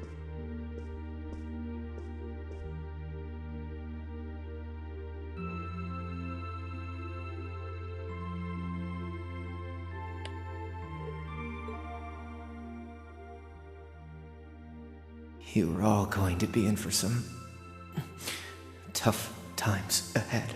I can't go any farther now. But you can. So keep going forward. Crow's final words changed our path forever. No. It's more like they gave us the encouragement we needed to step onto the right one. We only get one life, and we're the only ones who can live it. Thanks, Crow. I might not be leaving the Academy to pursue some noble goal like the others are, but I'll do what I can here. Although, if I have to keep taking time off for trips like that one to Crossbell, I can kiss my attendance goodbye. Well, I can try to make it so I'll never be in danger of repeating a year. Unlike a certain someone.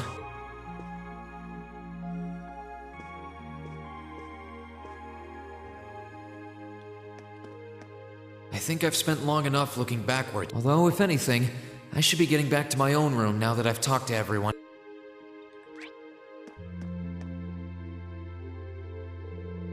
I wonder if I should just hang out in my room until it's time to go to bed.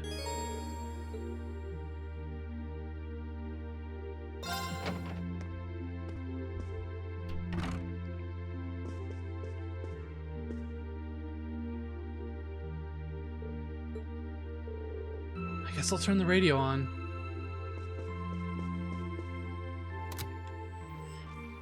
In finance, the annexation of Crossbell has seen shares in Erebonian companies increase at an exponential rate across the board. And despite the Reinford Group announcing sweeping changes to its board members, its strong forecast for the next fiscal year is...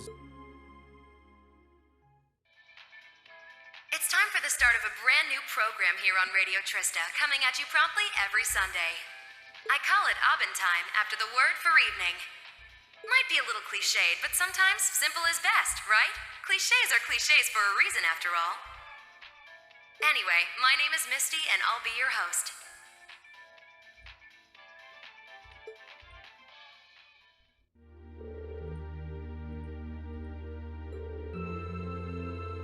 Oh, I didn't mean to skip that. I get the feeling she actually enjoyed doing Aubin Time. But it's not like she could ever. But it's not like she could have. But it's not like she could have ever kept going after all this. Huh. I wonder who that could be. Hello? This is you, isn't it, Rean? Elise? Yes, it's me. Sorry for calling you like this so late in the evening. I'm not bothering you, am I? Oh, not at all. I'm just not used to you calling me. Are you calling from school? Yes. I wasn't going to, but Her Highness insisted. It'll take some getting used to, but it's nice to be able to hear your voice even when you're so far away. I was pretty surprised when I heard your voice too. You weren't really one for phone calls back at home either. I didn't have any specific reason for calling. It was just that the letter you sent about your return from Crossbell arrived today. Oh, that was fast. I only sent it a couple of days ago. I'm sorry. I'm sorry it even had to be a letter. I really was planning to go pay you a visit, but it didn't work out. Oh, please don't apologize. I know how busy you must be now. Believe me, I was just happy to hear you were back safe and sound. Your trip must have been exhausting. By the sound of things, you did an excellent job, too. I'm so proud of you, Rean. Thanks. I didn't do all that much, though, really. Half of what the Imperial Chronicle is reporting is massively overblown. If you say so. Is something wrong? No, not at all. Regardless, now that I've heard your voice, I feel a lot better. So I'll leave you to enjoy the rest of your night now. Right. Night, Elise. I'll come see you as soon as I can, okay? Oh, there's no need for that. Good night, Rean. Sweet dreams. Huh. She seems somehow odd. Well, she's probably just nervous talking on the phone. It was kind of awkward for me when I started using one too.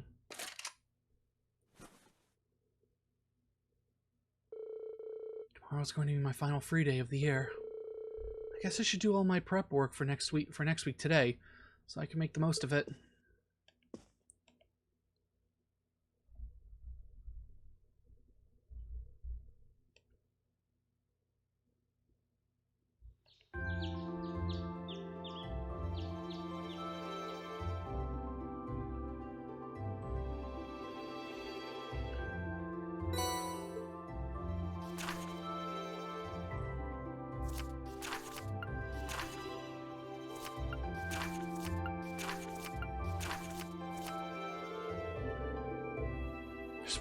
There's one from the radio station, a request for help with the flea market. These all seem worth doing.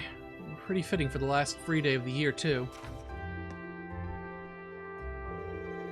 It's only about 9 in the morning, so I've got plenty of time to work through everything. Let's get to work.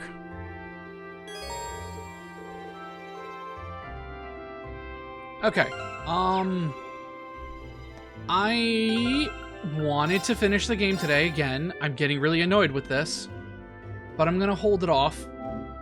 One, because this is gonna take another 3 hours, and I need to eat, and also because I'm starting to feel nauseous for some reason. So we're gonna stop here for the day. I'll pick this back up tomorrow to finally finish the epilogue. So, with that all being said, I thank you all for coming. If you'd like to stay up to date on everything that's going on, when I start streaming, who I'm streaming with, and all of that, do go give me a follow over on the social medias, Twitter and Blue Sky. I post who I stream with, what I'll be streaming for the day, if anything changes with the schedule, if I have to cancel a stream and all that. My schedule is up in my pin for the times I go live and everything, though that is going to change starting next week. I'll explain the changes when the changes happen. If you join the stream late and you'd like to see how everything started earlier, do go give me a follow over. Do go give my YouTube channel a subscribe. I post the VODs there the day after I stream them, around 12:30 p.m. Eastern Time. I should be back tomorrow around my usual time, somewhere between 2:30 to 4 p.m. Eastern. And with that all being said, I thank you all for coming, and I will be back tomorrow. As long as I'm not sick, given that my stomach is bothering me. Bye-bye.